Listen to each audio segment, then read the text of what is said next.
Wagwan, everyone. I hope you're doing well and welcome back. I always say that, and you know what? I think I may as well add that into the intro as well. Welcome back to another stream up on Tereak Talks. Sorry, guys, I was running a bit late. Pushed this stream back as well because Mum made me dinner, yeah. Thank you, Mum. Big shout out to Mum always. Made me some butter chicken, some nice little Sunday dinner. Had to eat it late, had to rush it, burnt my tongue whilst eating it. You know, when it's that one, when you always when you burn your tongue, it's the worst. Yeah, because that's food ruined now. And I love food. Look, I'm a big lad. If you saw me in real life, you'd know I'm a growing lad, as some people like to say. But yeah, and I love my food, but I burnt my tongue. So now that means for the next few days, I'm not going to be able to taste it. But you know what? That was brilliant. Thank you for that. So apologies there. Let's get into some comments as well. As you can see, the Newcastle United versus Tottenham Hotspur watch along, bringing that with the new owners into Newcastle now. So it's going to be interesting. Apologies for the messy background, all of that, people. I will be sharing the link as well. But let me get in some comments whilst we're here, because I will need to share that link because I haven't even promoted anything on my socials. That's something that I really need to improve in, and I've been saying from day one. I need to up my social game, get more active on social media. If you know me from before, nowhere near as good enough to be promoting my socials on social media. Like, I need to be active. I need to be making sure people are up to date. Follow me over there on Instagram, Twitter, Snapchat, all of those things, and keep on top of me as well, guys. Ask me. That's what I need to do. I need to keep on top of me with that. I got loads of things in the pipeline, thanks to some subscribers in here, Tish and Ed. But you know what? Let's get into the comments right now. Look what Alan Casey's coming in saying, Tereak the Pale Vieira. Whoa. You know what? I'll take that. I'll take the Vieira, Amanda Stavely and Yasser Al-Rumayyan in the stadium today for the first game. They're just showing on TV. Sorry that, Casey. Just wanted to see that. That's interesting. You know, you got some rich fans and there's a lot of people surrounding them and a lot of people happy to see them there. Oh, they do look happy. You got the human. I mean, they're very rich. Look at the stadium, man. Oh man, sorry, Casey. I'm just getting caught up. I'm getting kind of goosebumps, man, seeing this. I ain't even got the volume on for obvious reasons. If I could bring my chair up and make myself look even taller, that would be great because you're getting a good view of my big head now. So yeah, the Pelviera, I'll take that all day long. Terrible Tereak, freak Tereak. Well, make your mind up, Casey. What are you gonna call me? You calling me the Pelviera, which I'm gonna take, and then you're calling me terrible Tereak? Come on, man. Nah, I'm only joking. The best thing to come out of North London is the road from the Emirates to White Hart Lane. Seven Sisters Road. That's what you call me talking about. And you know what? I think that's rude. You know what I mean? Like, especially when your team is in the mud right now as a Manchester United fan. We'll talk on that if you guys want me to talk on that as well and hear my opinion and thoughts on what needs to happen with a lot more balance. I will throw in a bit of banter because we've got people like Casey in here. But yeah, that's what I will do and bring for you. Tereak, I haven't smoked any cigarettes in 4 weeks. A milestone that's life-changing. I'm 5 times more likely to stay off ciggies for life. You know what, Casey? I want to give you a massive congratulations in all seriousness. And Decker there as well. Massive congratulations, because with cigarette smoking, I've never been a smoker myself. I've never smoked cigarettes, but I've grown up that my mom smoked cigarettes, my sister did, and how it impacts your life. And people don't really understand if you don't smoke cigarettes. And I think a lot of people who are addicted to cigarettes don't quite understand how much of an impact it does have in your life in terms of waking up in the morning, you have to go up and have a cigarette and you don't feel like you can function without one. You also, how much it costs, how much money you're spending. And that can be well over people's budgets, and how it leads into debt and all those things as well. So it's a massive plus. You know what, if you are in a chat right now, go give Casey a big congratulations because he deserves it. Keep going as well. You've got this. You will be tempted. That's just the way it is. And I think once you are addicted, once you have had an addiction, you will have it for life, and there will be times and stresses. But you know what, Casey, I'm happy to hear that, man. Although having an interaction with you makes my blood pressure boil. You see that? That's what I like to hear, Casey. You know, I'm going to stress you out even more with the way United are playing. And in the fancy Premier League. We have to keep seeing that there. Casey's gone with a prediction of a Spurs win, either 2-0 or 3-1. Okay, so Spurs going to spoil the party.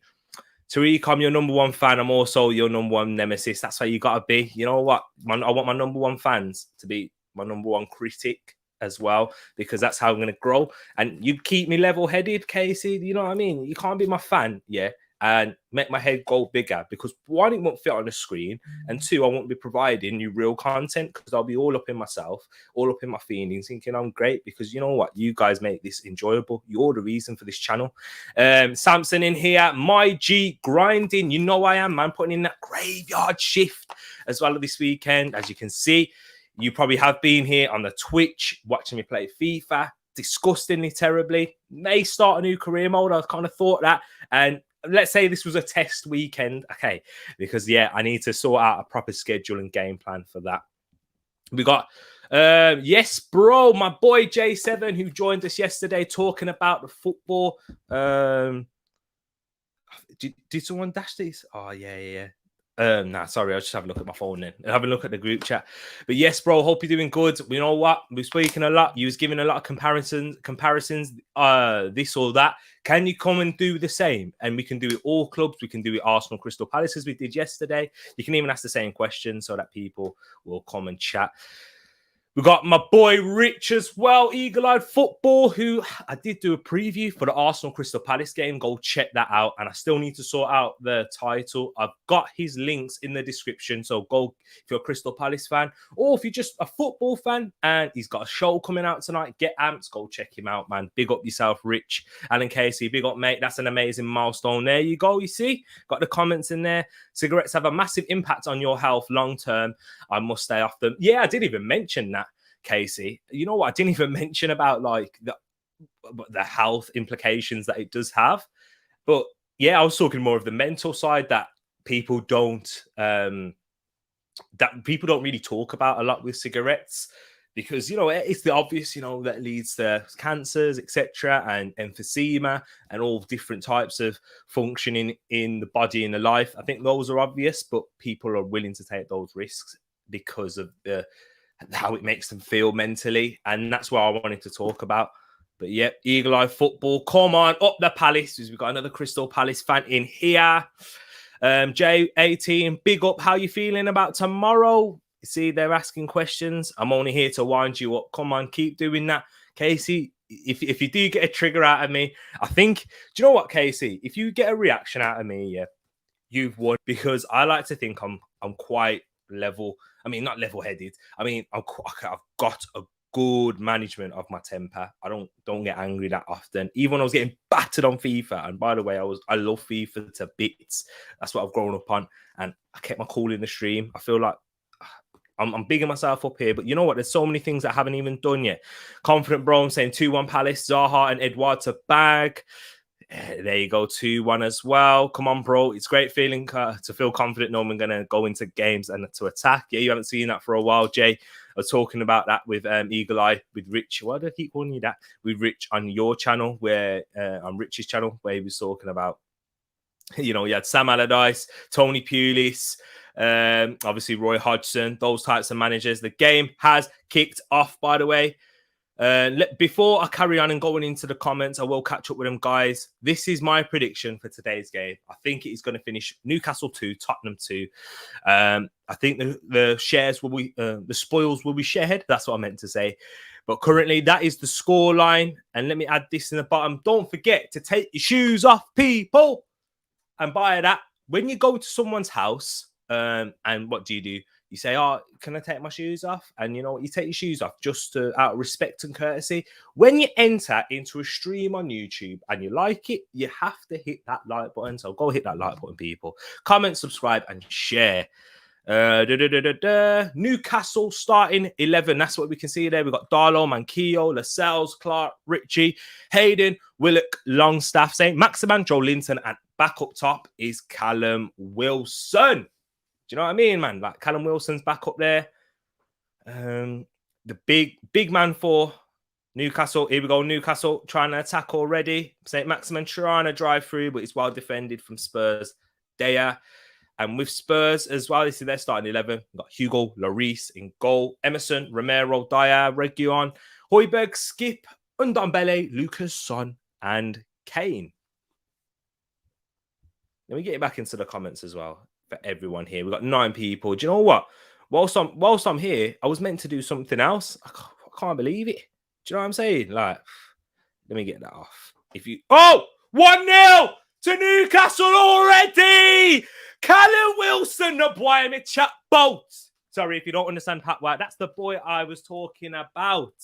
1-0 Newcastle in front of the new owners. I can imagine the atmosphere. You know, the atmosphere must be going crazy. I didn't even get to play my video. Oh, my days. Kissing the badge. Steve Bruce under pressure. Oh, my days. Everyone thought Steve Bruce was going to get the sack for this game. He's made his 1,000th game. So here we go. Let me describe this to you for those of you who aren't watching. Joe Linton picks up the ball on that left-hand side, cuts inside, plays it across, a square pass to Willock, who gets out to the right to St. Maximan, plays it down the line. Manquillo crosses, and Callum Wilson nips in front of the centre-back and stoops down low to head it in and go to well, it goes across the keeper and into the middle of the net, but to Lloris's right. What a goal! What a start for Newcastle. Tottenham fans, yo, be careful. Look at Amanda Staveley. Look at Yassir Al-Rumayyan. Oh, man. I'm getting gas like I'm a Newcastle fan here. But what a start. That's what you love to see. That makes the game interesting. Oh, look at the game being played at a frantic pace. Longstaff going in. Wait there. Is he going to book him? Callum Wilson, back from injury. The man. Is he going to stay? Or is he going to stay under this ownership? Will he last? Will he last until Newcastle get to their great or where they want to be? I think he could. I think there's a couple players. Alan St. Maximan definitely could. Callum Wilson, I think he's another one. Glad that Newcastle fans are glad to have him back. And speaking of a Newcastle fan, let me add this in right now. So today, Newcastle United take on Tottenham Hotspur at St James's Park. The biggest match of my lifetime in terms of Newcastle United. After 14 years, Mike Ashley is gone. We are now the richest club in world football. I mean, yeah, if you asked me this 2 weeks ago, I would have told you no chance. But it came out of nowhere. I'm still sort of taking it in now, but it is the best feeling in the world to come out and say that Newcastle are now an ambitious club and a team that will try and win games. Because under Mike Ashley, I mean, even Steve Bruce is still there. And yes, if we do lose this game today, he's going to be definitely going to get that blame. But in terms of Newcastle, though, the main part today is just the atmosphere. It's going to be the best build to a game I've ever seen. It's that simple. And in terms of Newcastle United going forward, I mean, yeah, we need to be looking to win this game. Tottenham have just had the international break. Still got a few players sort of injured. I know Son and Gillard Cobra. I think Son can still play. I think he got tested negative this morning, so I believe he can play. But regardless of Newcastle, St James's Park, it's going to be a full stadium. Everyone's going to be up for this game. We have got to be going for that win. But in terms of my score prediction, I said 3-1 Newcastle. I'm always an ambitious man. I'm always a confident man. I said Newcastle every single game this season. I haven't won a single one yet. So hopefully today is the one. Callum Wilson's going to return. Shelby's back. I mean, they're big players in this match. I think you imagine Wilson's going to score. We'll see if Harry Kane does anything for Tottenham. He's scored 0 and 6 this season for them, so that's a really bad return for him. But I don't want to jinx it because he probably will score today. But yeah, I'm predicting Newcastle will win. Regardless of what the result is today, it doesn't matter because the point is Newcastle has been taken over and there's a new star for this football club. But fingers crossed to get that result though. But how about Newcastle?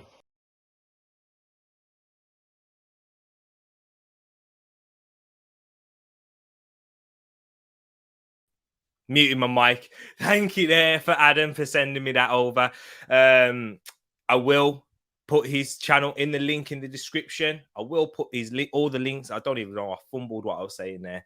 But wow, what a start. You know what? Let me get back into the comments because this is a watch along and I need to keep this interaction up. Let me see. Where did I get up to? The background is a bit bare. Can we do a gold bridge and brighten it up? Well, guess what, Casey? I could do it. I was struggling for time to all set it up. I do have a green screen, and you guys will know if you have seen me play FIFA. Casey, you would have seen me play where I was able to get that clear background. I will sort that out. I will be adding more into it. You know what? This is brand new for me. I need to get some designing ready and done. Let me sort out the camera. It's probably a better angle there. Yeah, so you can see all of my face whilst I'm talking. But you know what, as Adam was saying, he hopes for a 3-1 victory. There's a better start here. There's no, I mean, you can't dream of a better start for Newcastle. They're causing problems already. The atmosphere must be crazy. Or crazy, as he would say.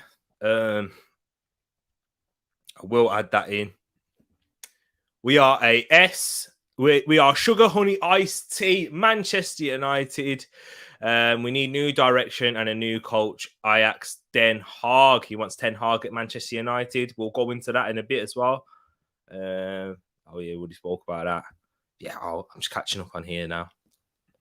Getting a bit lost, you know what I mean? I'm getting a bit overwhelmed with all these comments. You know, thank you for keep flooding them in. Ask me questions, ask me anything. Hold on, my face. When it's these types of comments, I need to bring the camera down about there in it so that you can still see me and make me central. There we go. I think I'm just adjusting the set. This is how that B-Tech. This is all is and everything. To be fair, let's just To be fair, let's not just leave the congratulations for today. Every time we come across Alan Casey, we say congratulations. Keep encouraging him. Big. That's true. We need to say that every day because every day is a battle.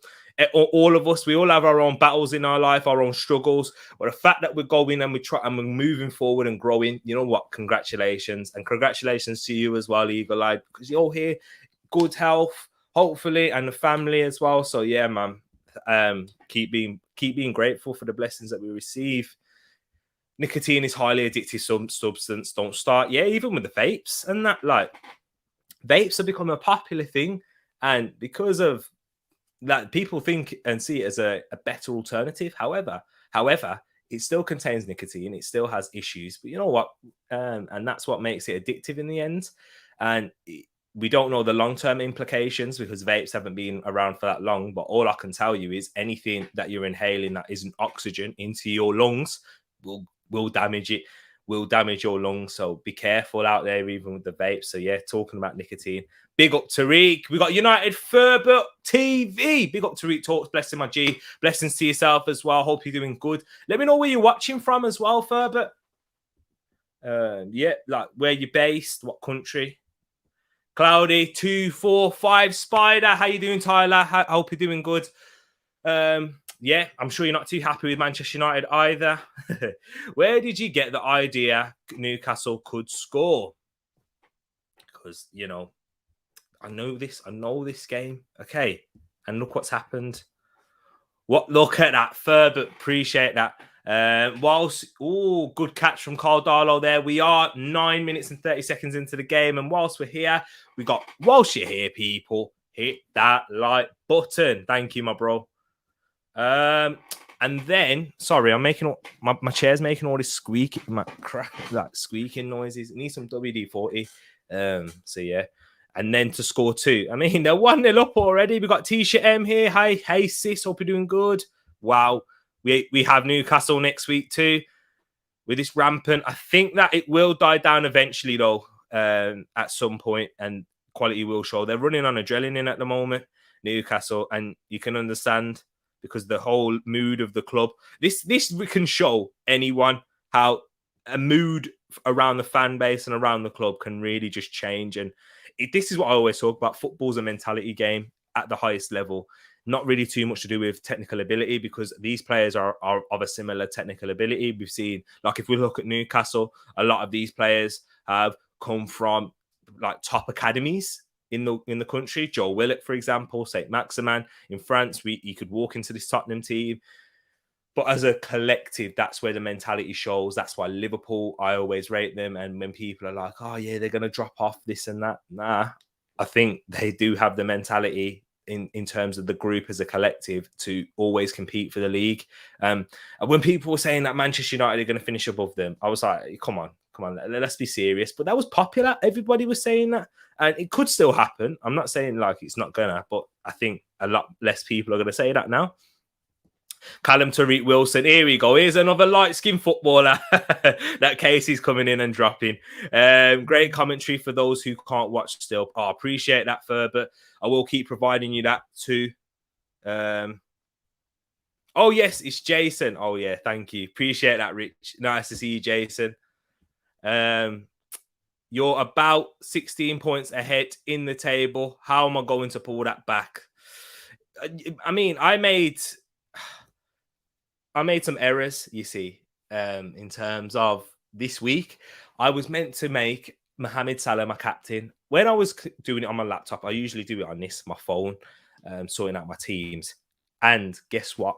Yeah, I didn't press save and it kept Ronaldo as my captain. No way would I have picked Ronaldo. So anyone who hasn't watched thought, oh yes, Tereak's fumbling it here. Why is he picking Ronaldo? Oh, I made that mistake not the last weekend, but the weekend before that, picking Ronaldo. I'm never doing that again. Like, you just can't trust Man United. Not when Salah is the best player in the world. Do you know what I mean? Look at that TCM. Well done, Casey. Fab achievement. Sell the lot and start from scratch.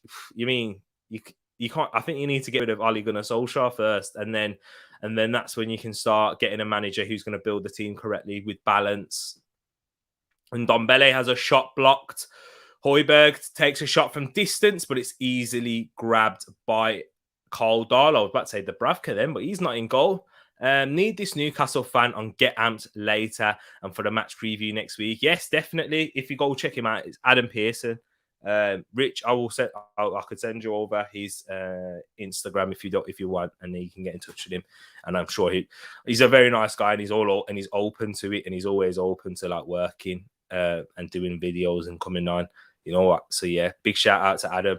That is embarrassing. That is embarrassing to Tottenham Hotspur. Exactly. Tyler, you know it, man. You know this. I have Son in my FPL. I thought you said I have my son in my FPL. I was like, all right, who's that, Casey? But yeah, come on then. Even better, Newcastle. Come on. You can't be trusting Spurs players. Why are you you got Manchester United and Spurs players who are the most up and down players to get in this league. So you need to get rid of them. You need to go for more consistency, like Liverpool, Chelsea defenders, Conor Gallagher in the midfield. Ollie out, Zidane or Conte in. Okay, I like that. I think Zidane would suit the squad more. We know Conte has worked with worse teams and won major trophies with the likes of Victor Moses at right wing back. However, I don't think the style of play would suit Manchester United fans, the match-going fans. Yes, it would please a lot of people on social media. However, Manchester United fans had a lot of problems with how Mourinho was playing football, even when you was winning trophies. So yeah, I think there's a lot more to it. And I think Zidane would suit it a lot more because he's better tactically than Ole, but also is very much a man-managing style where he can get the best and he can rally the troops together, which is what we've seen with Real Madrid. I don't think they were the tactically greatest team, but because of the caliber of players that they had, he got them to work and build that cohesion and create a balance. And as a name, he would attract a lot of players. I mean, it doesn't even matter who the manager is of Manchester United Football Club. You're always going to be able to attract the best players because of the wages that you'll pay, the status of your club, even with the Glazers. And I think Zidane could do something with the Glazers, whereas Conte, nah, it's not happening. It just won't work with the Glazers. Zidane would be interesting. Tereak Talks over in Cali still from Bermuda, though. Oh, shout out to yourself, man, Jay. Yeah, from Cali. That's mad. We got California, but from Bermuda, the triangle, the home of the Bermuda Triangle. But obviously, he's here now, so he's not been through that. So that dispels that myth right there. It's brilliant to see Marcus Rashford back at United and playing again. Yeah, it is for all the great things that he has done off the pitch during his time where not just during his time when he was injured, but he was injured while still playing, and now he's fit again, 100%, scoring a goal on his return to the side after he had surgery in his shoulder, and his ankle injury has recovered too. So that's massive. And we might see the best of Marcus Rashford again. Even when he was injured, to be fair to the lad, he was scoring loads of goals, and in his goal scoring tally didn't drop, but his performances massively dipped. And he was receiving a lot of unjustified criticism for me because it's Ole who should have been making those decisions. Yes, the players, as a footballer, the players are always going to want to play if they're asked. It's their passion. It's what they're going to do. It's like asking a child, do you want McDonald's for dinner? They're always going to say yes. So like, you can't always keep asking like footballers, can you play? And if you are a top manager, especially at Manchester United with the resources that you have, you should be able to cope without Marcus Rashford for a period of time. And maybe he wouldn't have been out for 2 months, but that's another fault of Ole Gunnar Solskjaer. Guys, keep that in mind when it's talking about football. If you like, when you're asking a footballer to play, it's exactly the same as asking a child, "Do you want McDonald's?" They're always going to say yes. Sorry, itchy nose. If Man United lose to Atalanta and Liverpool, Ali got a goal. Will he still go though? Sorry, my nose is itching bad. It's vibrating in here. We're there and Ndombele! 1-1. Tottenham equalise. And Ndombele grabs the goal. That will dampen the place down a little bit. Someone just whacked the ball off his head there. Son. Oh, yeah. Let's have a watch. Let me break this down for you guys that aren't watching. So Eric Dyer plays a long ball out to the left-hand side to the pitch where Reguilon controls it onto the edge of the box, plays it across, and Ndombele comes into the box and curls it into the right corner, his right and Darlow's left. Great strike from Tanguy Ndombele. His quality is really beginning to show now for Tottenham. I don't think Jamal Lascelles is tight enough to him. He has to get closer. Steve Bruce isn't happy there, wincing at that. And after a fantastic start from Newcastle, Tottenham come back into it. And Tanguy Ndombele scoring his first goal of the season. Wow, in the Premier League. It was a great ball from Eric Dyer, to be fair. I think that for me, Jamal Lascelles has to take the blame for that goal. He's not tight enough. He allows Tanguy Ndombele to get onto his right foot and take the shot off at goal. There's no danger in behind him. It's not like he's trying to mark 2 players. He just has to focus on Ndombele, and he doesn't do a good enough job, in my opinion. Guys, let me know your thoughts on that if you have seen the goal. I gotta give credit where credit's due. Give my flowers to Tanguy Ndombele for the fantastic finish with his right foot curling it. But it wasn't really a curler. It was more of a dipping shot, but he opened his foot out, used the side of his foot here, bang, and went in. I saw that you must have made an error and Ronaldo captain just as well. I would be 30 points behind otherwise. Yeah, I did make that error. I will take blame in terms of the error that I made in making him captain when you played Everton and he didn't even start him. So at least he got me more points this week than he did then. In all fairness, but I definitely made Salah my captain, and you're getting away with it, Casey. It's all falling into place this week, and do you know what? That's because of your fantastic achievement there, son. Heung-min Son for a hat trick, doesn't even get the assist for that goal. The assist goes to Reguilon. Anyone interested in FPL? Harry Kane and Son deserve to go to a different club to win trophies than staying at Sugar Honey Iced TT. What yummy Hotspurs, Tottenham Hotspurs. In FPL, you need a good score from your captain. You master that trick and you can do well. Corner whipped in. Jamal Lascelles heads it over. Outswinging corner from Matt Ritchie there. Sorry, guys. You will be seeing this quite a lot. I wonder if I can get through a full 2 litres. You know what I mean? Water. I need to get my skin a lot better. By the way, I'm back to the gym tomorrow. Back in the gym. Been out for this 2 weeks, 2 whole weeks. It'd be 3 weeks tomorrow, actually. So, yeah, I've got to be back to the gym. You know, I can feel my face getting a little bit like, you know, like I need to get my... Oh, wait there, Lucas. Before I'm talking about myself too much, plays the ball across. Well defended by Isaac Hayden there. Ball goes back out to Lucas. He's got Emerson Royale on the overlap. Decides to play it back to Oliver Skip. Højbjerg 1-2. Skip tries to swing one in. Son picks it up and Casey won't be happy about that because nothing happened. But Newcastle looking to counter now. Christian Romero trying to get tight onto Callum Wilson. But you are right there. If you master the trick for your captain, for me, guys, and anyone else watching, give you a tip. Just go for Salah every week. He's in the form of his life. Just do it. That's what I'm going to do now. I'm not going to change Salah. Even if like Kevin De Bruyne had like Crawley Town, I'd still pick Mo Salah, even if he was playing like Barcelona. I mean, there's no one. Yeah, there's no one that's better in the world than like the team that's in the Premier League. So yeah. Solskjaer was hired to win, not to lose a Europa League final to Villarreal, who you may say, yes, that's right, Villarreal. And who's the manager of Villarreal? Unai Emery, former Arsenal manager. So that's just for you, Casey. Didn't win anything at Arsenal, but won at Villarreal. I think that says more about us, to be quite honest. Alan Casey, if you can jump onto... Oh, goal! Harry Kane! I think he's offside. Yep, the offside flag is up. That would have been his first Premier League goal of the season. Let's have a look at it here. Højbjerg faces, plays the ball. Oh, it's tight, you know. Oh, I think he's onside. I think Harry Kane's onside, you know. I think this goal will stand. I think it will stand, ladies and gentlemen. I'm going to change the scoreline now whilst we're at it. What a start to the game this has been. I'm changing it. I'm saying it's 2-1. I'll put it out there. He's onside. I told you. He's onside. And Harry Kane grabs his first Premier League goal of the season. Wow. 2-1 to Tottenham. Turn the game on their head.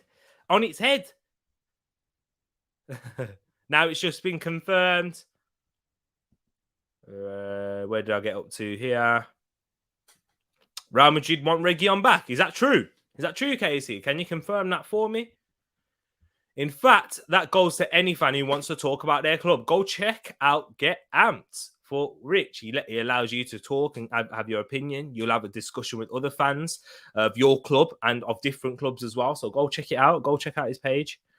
Cloudy245 Spider. Ronaldo is furious with Ole Gunnar Solskjaer at the moment with what's happening to United losing a lot of games. As you can imagine, Tyler, I was talking about this yesterday in my Twitch, and I think that Ole Gunnar Solskjaer, Cristiano Ronaldo, he doesn't care about how nice of a person you are, how nice of a guy, how good, how nice you treat everyone and how fairly. He's just there to win, and especially in his latter stages of his career, we've seen that with Ronaldo in his prime, and he's not afraid to show his emotion. And now I'm starting to see Pogba, his body language and how he's coming across in interviews starts to be a bit more open in how he's talking about these things. So yeah, I do agree with you there. How do you rate Ndombele? KC, when I did my Arsenal versus Tottenham combined 11, with a lot of Arsenal fans in the chat watching, I picked Ndombele over the likes of Ødegaard in midfield. That's how much I rate him. I wouldn't do that for many Tottenham players, but yeah, I do think he's very good. I think he's very inconsistent though. On his day, can be a world beater, has the technical ability and physical attributes to be one of the best central midfielders in the world, but just doesn't do it on a consistent basis, which is a lot for me to do with mentality. And also, I think the managers haven't had much faith in him either. And to build that mentality, I think you need to be given the best resources and have the best leadership looking after you, making sure that they have faith in you. And I haven't quite seen that. And look at that. He's instrumental in Tottenham leading this game at the moment. So I do rate him quite highly. Let me know if you think I'm wrong, why you don't rate him, etc. I'm all ears, or more ears, not all ears. Good goal, but the defender should have done better to close the ball down. Totally agree with you there. My hopes were high. The Son on the ball in an advanced position. You know what? Tottenham has scored 2 goals, and Son's not even been involved in any of them. You must be kicking yourself. VAR for the... I expect a Tottenham win. Okay, so when you said, you said 3-1 and I said 2-2. We're both in pole position. It's just all about who gets the next goal in this game. Let's check this goal again. Højbjerg clips the ball over the top. Harry Kane runs off the back of Kieran Clark. As the onrushing Darlow comes out, Harry Kane uses his outside of his right boot just to clip it over Carl Darlow's head as it enters the middle of the goal. So anyone who isn't watching, I hope I've described that to you in the best way possible. But yeah, I think I've caught up on all the comments now. So yes, guys, that is the score. Newcastle 2, Tottenham 1. Anything else that I need to talk about? Oh, yes. Guys, do check out and do follow me on Twitch at Tereak Talks. Exact same here on YouTube. So, yeah, guys, I will be doing a lot of football content on there in terms, Sorry, guys, I will be doing a lot of gaming content to do with FIFA, Far Cry, all these other games, but those are the two games that I've got in store. I am in my second episode of my Arsenal career mode, where I've just been battered like 4-3 against Tottenham and then like 6-0 against Manchester United. So I might need to start again and make sure you get it all done properly and use it as a test weekend. A lot of you have enjoyed it and watching me get battered every single week. United aren't getting the here we go. Sorry, United aren't getting the best out of players. Sorry, let me read this again. United aren't getting the best out of players. Pogba isn't the brilliant centre midfielder. He's for France. Sancho has no attacking return in 10 now. Matic is our CDM. Harry and Varane need developing. But in the last part, Harry and Varane need developing. How are you going to develop players that are in their prime years, in their peak years? In Harry Maguire was what, 28? 29, and the exact same for Rafael Varane. They need a good for me, for Manchester United, what you need is a balance in your team. You have a lot of players going forward that don't really work with any cohesive plan or any philosophy or really know what they're going to do or what they can resorting back to basics if they are struggling in a game, as players tend to do. So like basically Manchester City, if a player like Bernardo Silva is struggling, Phil Foden, Kevin De Bruyne, Riyad Mahrez, they will always go back to, they'll know what they need to, all they need to do is get the ball out wide, take on a man, try and cross balls into the box, or Kevin De Bruyne will pick up the same positions throughout a game, whereas Bruno Fernandes, Pogba, they'll be all over the place. And I blame Ole Gunnar Solskjaer for that.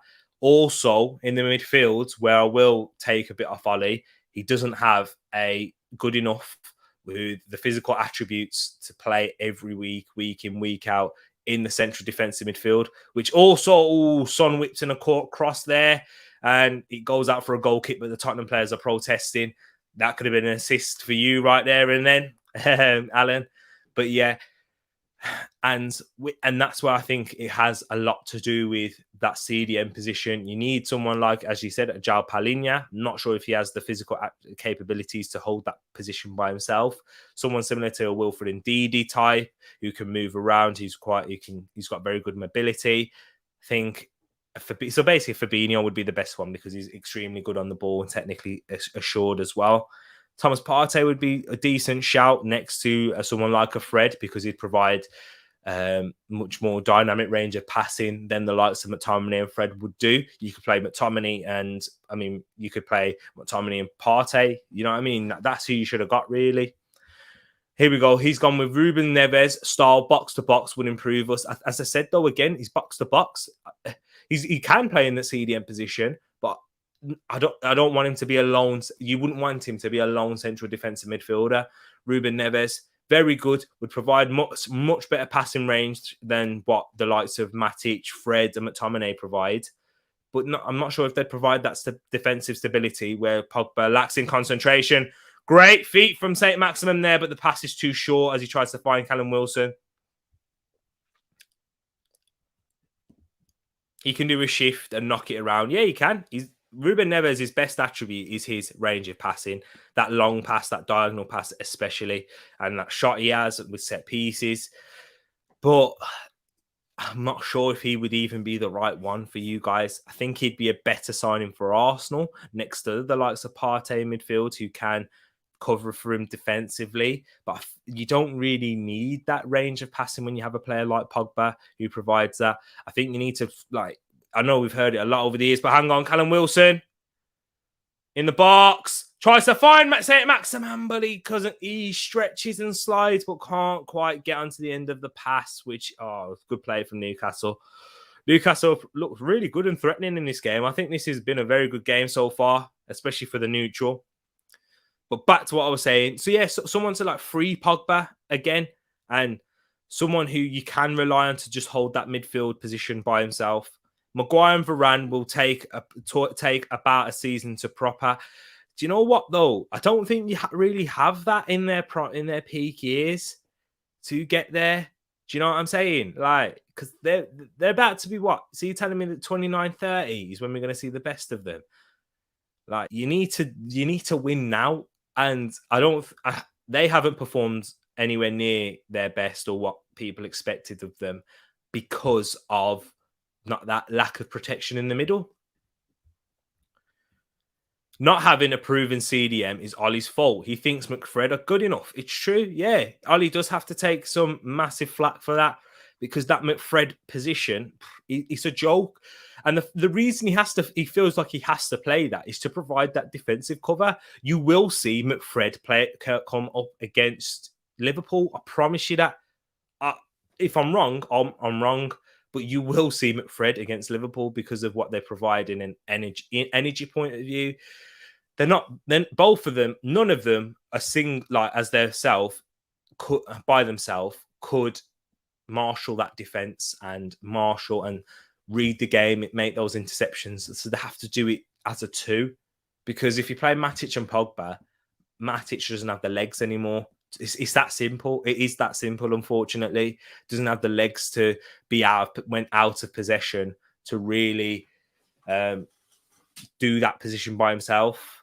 And Pogba, I love him to bits, but he's nowhere. He doesn't provide anywhere near enough defensive stability. And I think that's not because of his attributes. I think that's because of his lack of concentration and his will to defend. And also probably the fact that Ole Gunnar Solskjaer doesn't have a system built around the actual team and how you could counter press. Do you know what I mean?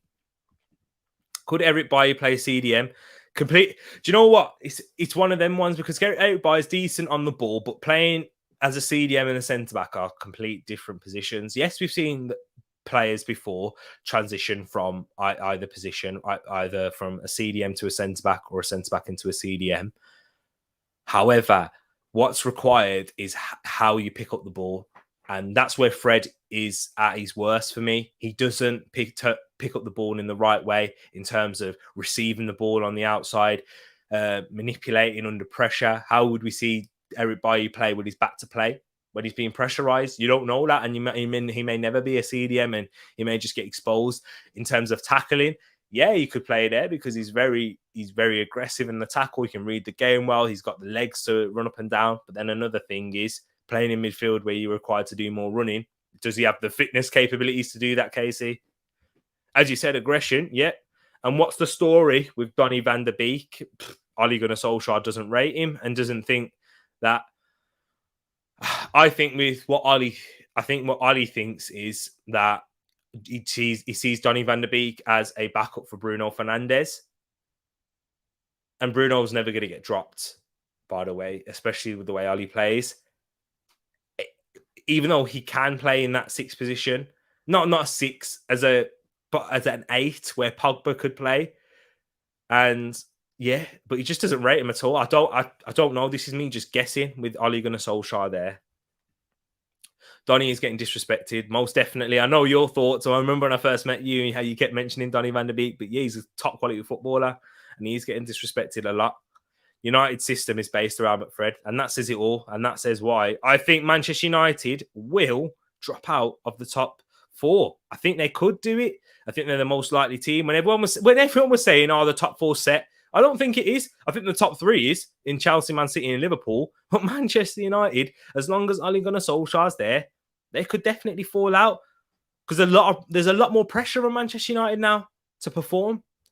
United don't need a CDM. Just find a system that fits the players at your disposal. Pros, welcome. I know you've been here before, but thank you for coming in and adding your input. I do think that you do need a CDM though, Pros, in all seriousness, even when you do have a better manager. And the only way to find a system would be going to a 3 at the back formation to cope with that lack of central. Tottenham here trying to counter attack. Son gets it out to Ndombele. Ndombele tries to pass it in.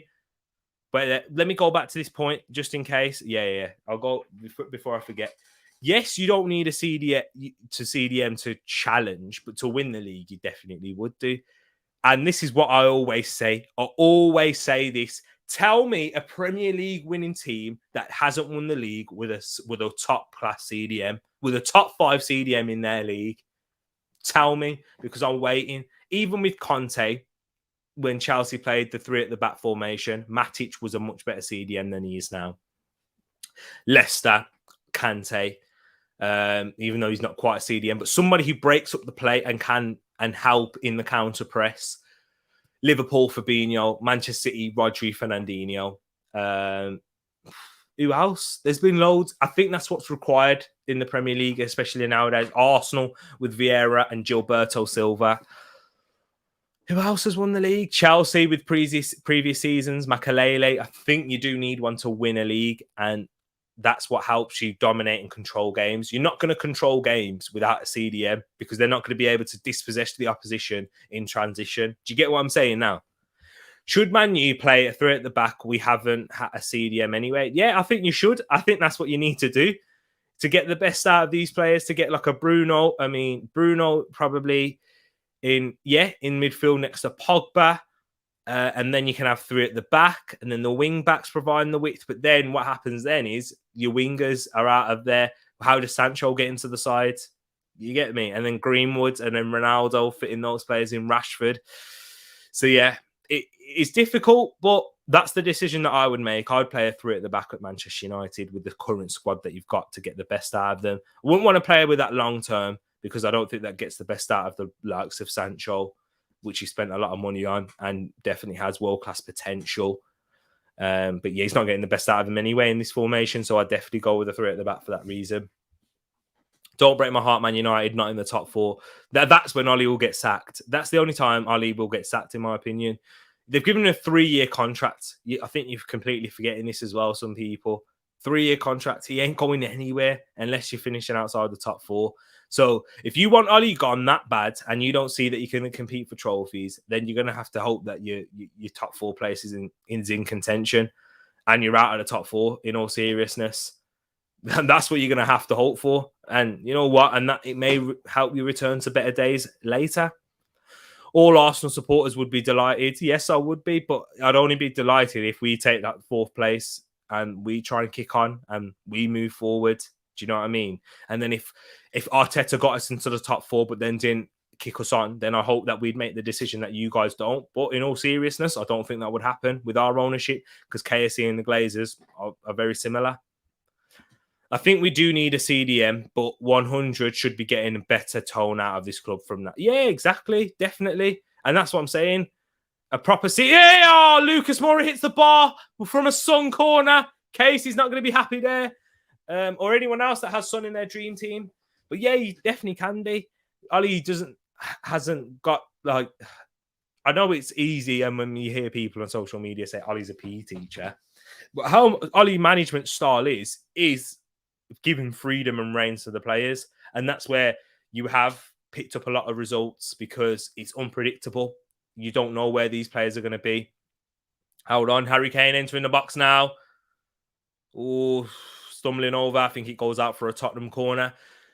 But yeah, that's what I'm saying. Any more questions? Let me know, guys. Seito Kabia.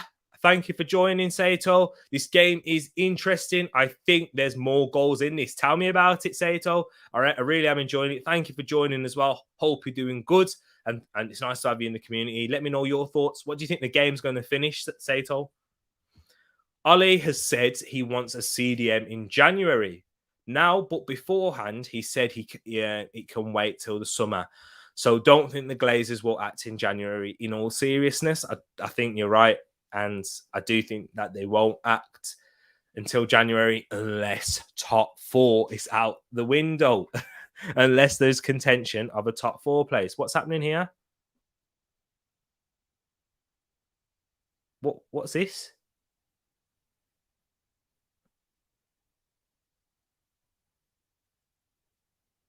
What's happened?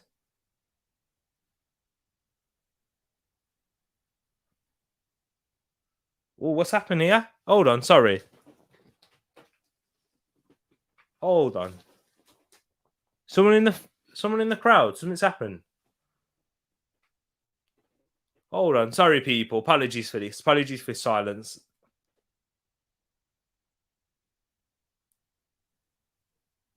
I think something's. Oh, I think someone's having a cardiac arrest in the crowd. Oh wow. They've got the defibrillator, which would say that.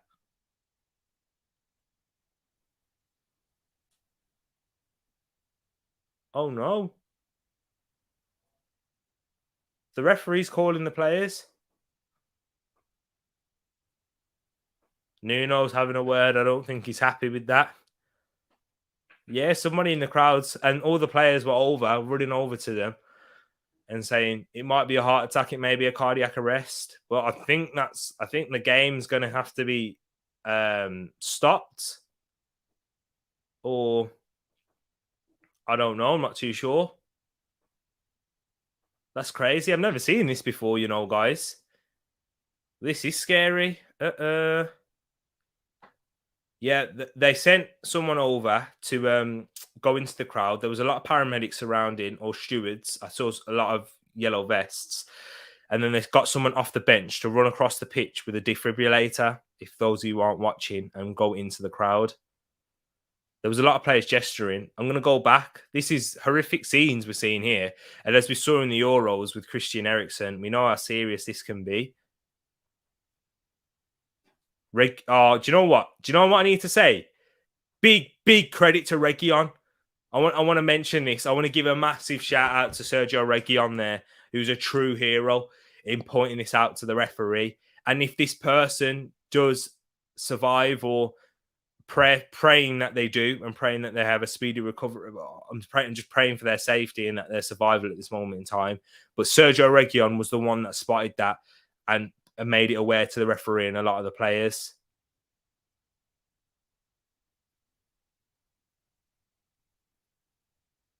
So massive. Well, I've just rewound it, and they're trying to send, and credit to all the players as well and everyone else that was making aware and made this stoppage in play. I'm not sure what's going to happen though, but this is not great scenes. I can see all the way in the corner a lot of yellow vests and high-vis jackets trying to resuscitate this fan, I think. This is crazy. Let me go back to the comments just to see. And then we'll go into that. I think someone had a heart attack. Praying for them. I hope they survive. This is scary. Yeah, this is. Do you know what I mean? Like it's in the Newcastle fans as well. And imagine they've come to this game, with so much excitement and about the new start under Newcastle, this new regime, and well, not regime, this new ownership. So yeah, I think, guys, the lesson that we can take in this is every moment, like, you don't know what's going to happen. Even at your highest, something may happen, or you know what I mean. Like, guys, take lessons from these types of things in life. This is where be careful, enjoy every moment. You don't know what tomorrow may hold. Honestly, you hear it a lot, but really, when you see these things, look what Newcastle did to their fans. Oh man, prayers up. Yes, exactly. Amen. I'm glad they did. I'm glad they noticed the players. Yeah, exactly. Massive credit, Sato, to the players for that. For getting that sorted and for willing the game to stop, because they could have left that. They could have, but Sergio Reguilon especially for making it aware first, because that's crazy. Here we go. I don't want to make assumptions, but honestly, while go on with Nuno, he was complaining to the ref about stopping the game. If someone have a medical issue, it has to take precedence to football. Big shout out. Massively agree with you. I saw that with Nuno, and I thought, what are you on about? Why you're not stopping the game? I think Nuno, I've lost a bit of respect for him for that, because he was asking the question like why. But you know what? Don't ask questions in those situations, Nuno. Like, big man, I'm not happy about what he's just in there, and I'm making assumptions, but I judged off of his body language. Like, why? Like, what do you mean? This sort of certain things that's more important than this football game. Do you know what I mean? You should know that. Come on, man. I expect better from this situation. The referee's liaising with a steward. I'm not sure what's being said. They don't. I saw her mouth. They don't know. Policeman's over there as well.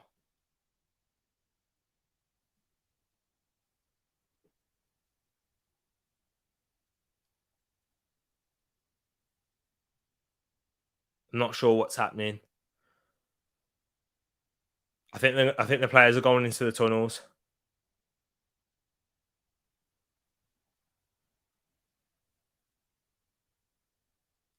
Okay, I think the players are going into the tunnels right now. Sorry. I also think we have to control our emotions. I think the event got to the person. Maybe it did. Maybe, you know what, that could have happened in terms of the heart. This is the thing, when we don't know with the heart, because we don't get it checked out on a day-to-day basis. These footballers, you know what I'm saying? The players are going to the dressing room. And if you have a heart condition, a serious one like that, then you never know. Yeah, the game's going on to a break. The players are going into the changing room. Nuno lost all my respect over the past year. Yeah, it's exactly that.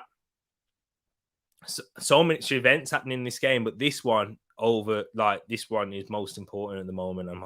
I want to hear news on this and everything before I even carry on. Nuno has lost all my respect over the past year. It's exactly that. Same here with how he's gone on with all these things, and even just on a football pitch. But in this terms, I've lost even more respect for Nuno for how he was going on and asking a question: why is the game getting stopped? What do you mean, man? Just go away. Listen, the referee's concerned about this person's health. What if he carried on the game, Newcastle score, and then all that cheering? Do you think that's good? Do you think that's like a right atmosphere, right scenario, environment for someone to be in, or for even the people that are trying to save his life, trying to move them about? Come on, man. Come on, Nuno. Exactly. Totally agree with you. Nuno's still shaking his head. Check the TV now. It's disgusting. It's disgusting from Nuno. I'm not happy about that. Anyone who thinks I'm different and thinks I'm probably going a bit over the top with it, nah, man. Like, tell me, because look, we got people here in the chat who are feeling the exact same way. If you're feeling different, let me know, because you know what I'm saying. It's horrific from Nuno from doing that. I think it kind of shows you the true heart of a man when those things like that happen. I'm not too sure if it's cancelled. I think it's been abandoned for now, in terms of it's suspended, shall I say? So it may return. Well, I'll have to turn up the volume on the TV to find out more. Prayers up from Jason too, man. Appreciate that. Keep praying for him now, man. The game is cancelled. I think the person either one, they have to airlift him or something bad happen. Okay. You saw the ref explain to him like 3 times. First time he shrugged it off, like, so what? We are winning. It's nothing to do with us. A pagan still. Now, trust me. Like, how? I saw him do that, and he's like looking at the referee like, what do you mean, man? Nuno, sort yourself out, man. I'm not happy with that. Just to make you catch up, Ed. So, during the game, the corner is about to be taken from Tottenham. Then Sergio Reguilon comes over to the referee, points to the crowd, says like something's happened, like go check that out, etc.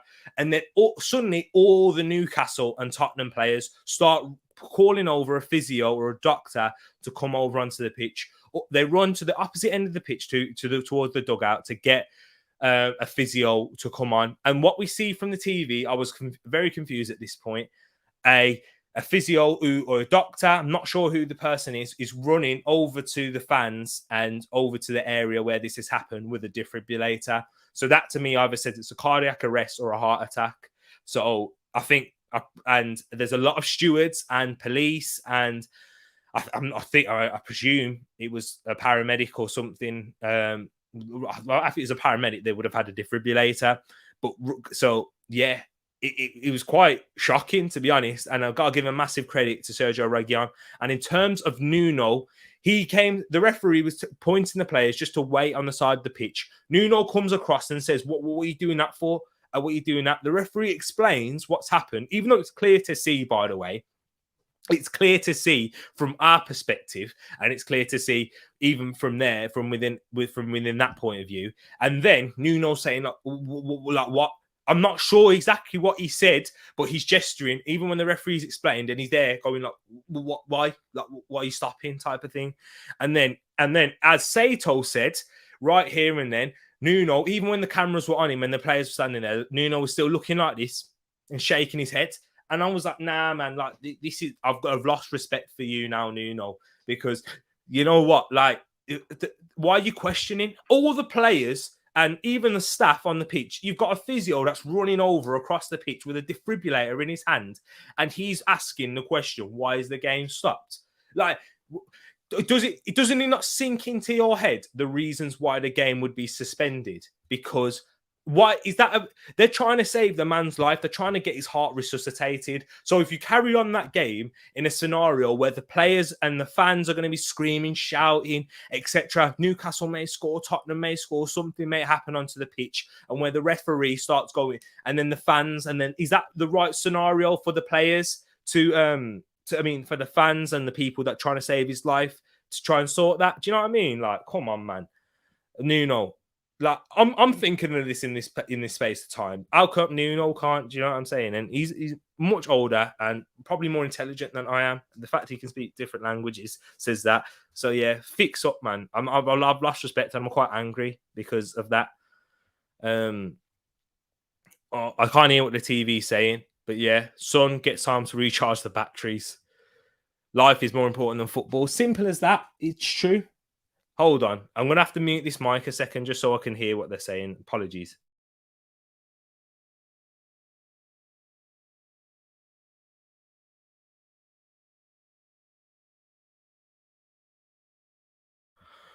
Yeah, they're just talking about the defibrillator. David Ginola, he's previously played for both sides. They're talking about this. You can see Dave Jones keeps looking over the shoulder, trying to see what's happening. You can see he's quite distressed over it.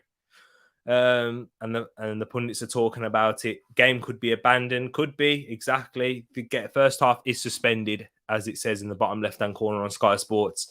So yeah, this is crazy. And let me go back to the other comments as well. We've got Jason here. You saw the ref had to explain to him like 3 times exactly. Oh yeah, I've already read. Yeah, we already spoke about that one. But yeah, man, it's ridiculous. What's a defibrillator?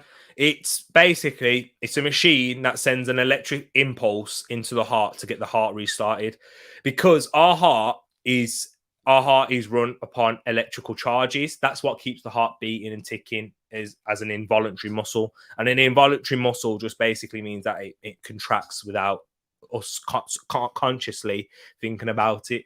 So what that does, and our heart sends electrical impulses pumping. What that does, it restarts and sends an electrical impulse, and through the machine that keeps it pumping and tries to get blood and oxygen to move around the body. So yeah. It's like, do you know when they try and shock them and shock the heart to restart? It's like that. You attach it all into the places so that it can send the electrical impulse into the body and into the heart, so it keeps it moving with that via that. And that's why do you know, like when people have like a pacemaker, like Christian Eriksen has one now, that is just in case the heart ever stops again, because you're likely, if your heart stops and you suffer with a cardiac arrest, you're more likely for it to happen again in the future. That is there just to make sure that it doesn't stop again. So I'm hoping that he is okay and that it has restarted, because you know what, people, this is why it's important, and why I say massive shout out to Region.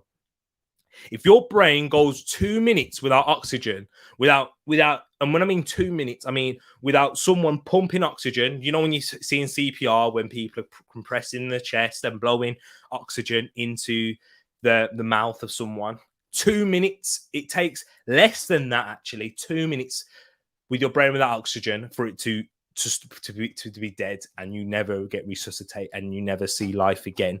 So that's why if this guy does, do you know what? Even if worst case scenario, yeah, it didn't work out. Massive credit to Region for making the referee and everyone aware of this in that situation.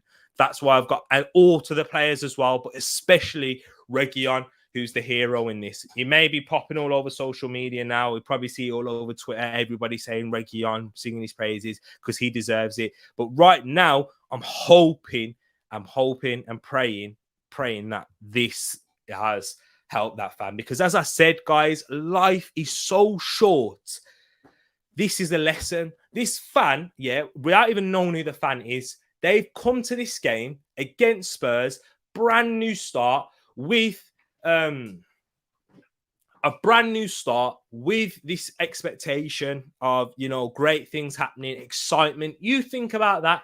It's your club. You've just been taken. They've taken their club back. We don't know what the mental health of this fan may have been like. I've seen from Adam, who I previously came up here, how he spoke about himself, how football has affected his mental health and how it saved his life. You've heard that. We know, everybody here, how important football is to us. So that fan right there must have been on top of the world, feeling like it's brand new. And a lot of these people, a lot of fans worship the game. I don't agree with that personally. And I'm someone who's very passionate and I have to keep in check at times, like, because I can't put it over Christianity, for example, in my life. So this is how football means to a lot of people, and this is what's happened, guys. Take your lessons from this, enjoy it. I'm so thankful we have a community here, right here, where we can talk football and what we do, and we chat and we talk loads of other things. So I just want to be thankful for you guys, for the 6 people watching now and whoever watches this later. Thank you for coming here, and I just want you to know how much I appreciate you.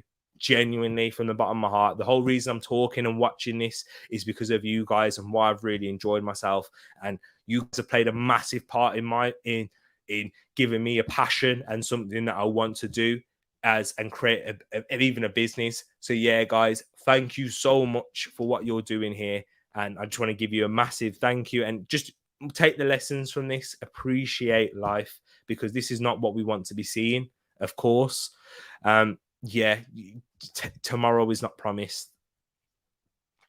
I like that scene on the TV, the shot thing. Without it, chances of survival are much worse. Exactly. That's without the defibrillator. Yeah, they are very important, because the time taken from ambulance to arrive could be the difference between life and death. Spot on, Rich. That's what it is, because with how quick they can get him to hospital, with how quick they can get the professionals around him, making sure everything's in check. It's spot on. Hope you guys can hear me here. My internet's just gone off for some reason. But yeah, in school we could have had first aid training, but the other lads messed around too much. But having those chances could be taken by people if possible. Exactly. I've been first aid trained. It's expired now, because it expires after every 2 years. You have to do it now. And the last time I did my first aid training was in university. So yeah, it's expired now, and it does help. I've never had to use my first aid training in terms of a mouth-to-mouth thing, because I've seen it happen. I've seen someone not have a cardiac arrest, but I thought it was at the time, but it was a fit.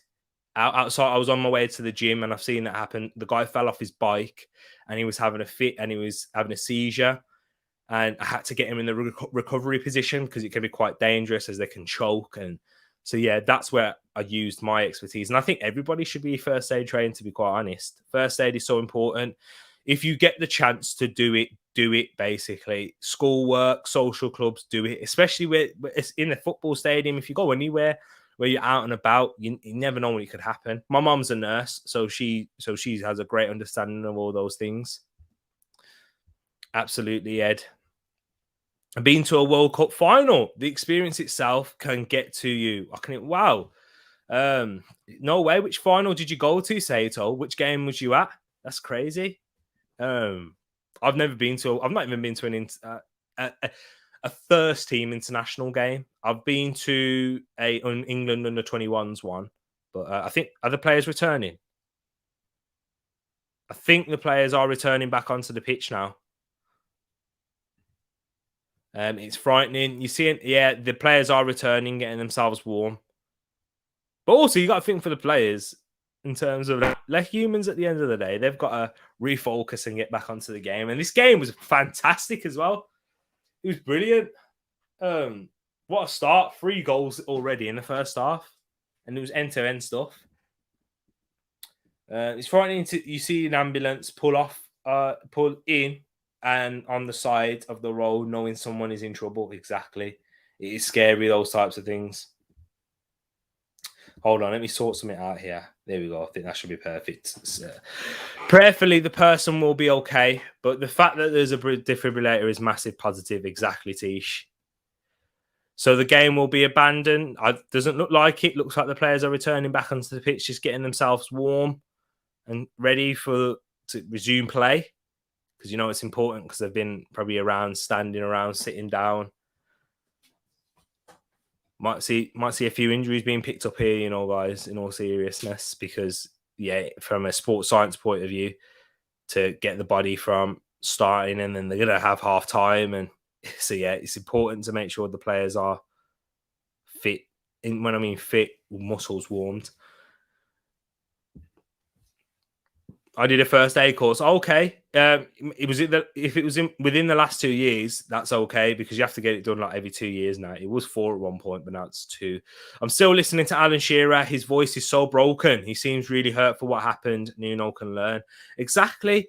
Alan Shearer is a fan as well, and that could have been him. And he, you know what I mean? Like the guy may know. And Alan Shearer is praying in the studio. Wow, there you go. Do you know what I mean? Look at that. Players are giving Reguilon a massive round of applause. That's kind of sent goosebumps around. That's giving me goosebumps, in all fairness. Like, that's giving me massive goosebumps. 7 minutes added on. I did the Heimlich maneuver with someone, with success on someone. They spat up the thing that they were choking on. There you go. That's when you go around and then you put your fists like that and you'll, yeah. That's good. That is. Well done, Casey, for doing that, because that saved someone's life.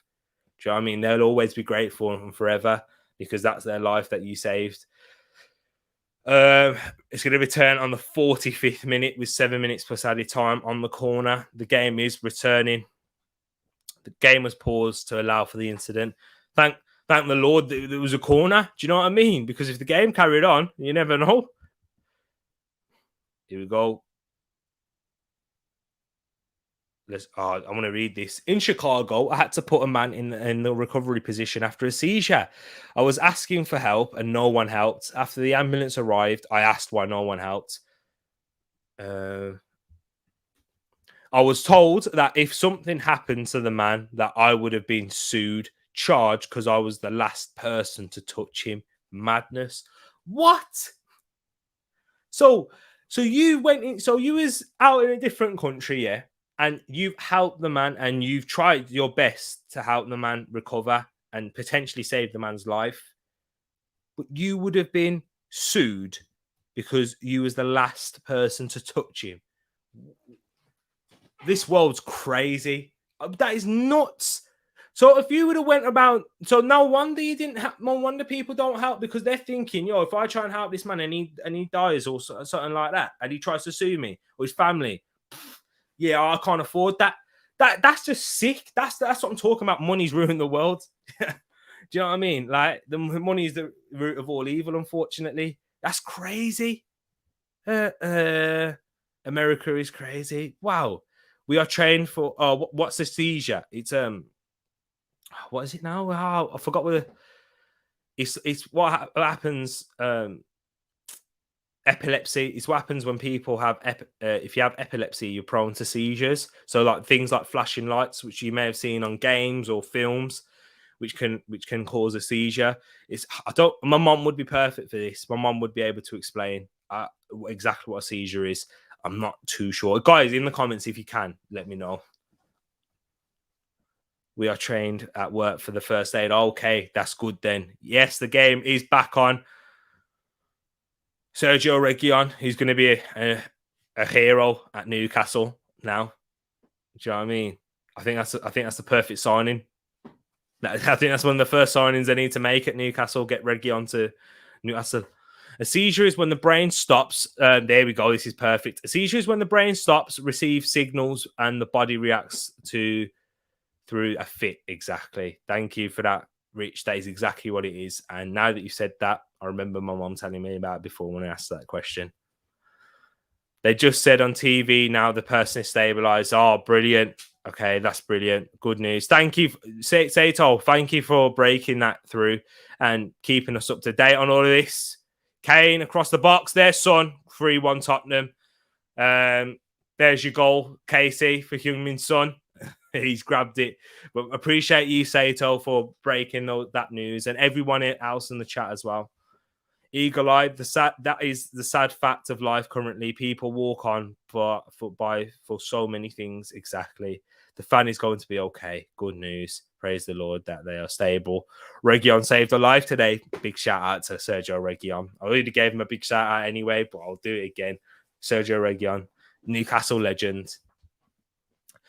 How many win the Heimlich? I probably overdid it, but you know what? It don't matter. The fact he spat it up, that's what matters. Even if you break the man's bones, sternum, rib cage, doesn't matter. You saved his life, Eddie. He recovered from that. Region deserves all the praise he gets. You know what? Whatever, there are things that you can give to people for that. Look, Fabrizio Romano, huge respect for Sergio Region and Eric Dyer. So yeah. He does deserve all the praise he gets. And there are things, if there's something that he can do to that someone can give him an award or something, he deserves it, however. But the award won't come anyway. Getting off my screen, man. I can't look at the man. But yeah. Whatever you can do. I believe Eagle Eye in Japan and Korea, this is a law. If you touch someone, you can get a lawsuit. I lived in Japan and heard about this. Okay, Sato. So, Sato, where is it you're from? Are you from Japan? Are you from Korea? So yeah, where is it? Oh, that's Norway. Well, obviously you lived in Japan. Konnichiwa. And I don't know how you say hello in Korean. I know you say bye, good shot. Is it Agyeong? Agyeong? Or Anyong, that's what it is. That's bye. That's the mindset of people today. Just don't get involved. Yeah, people mind their own business, don't they? Do you know what I'm saying?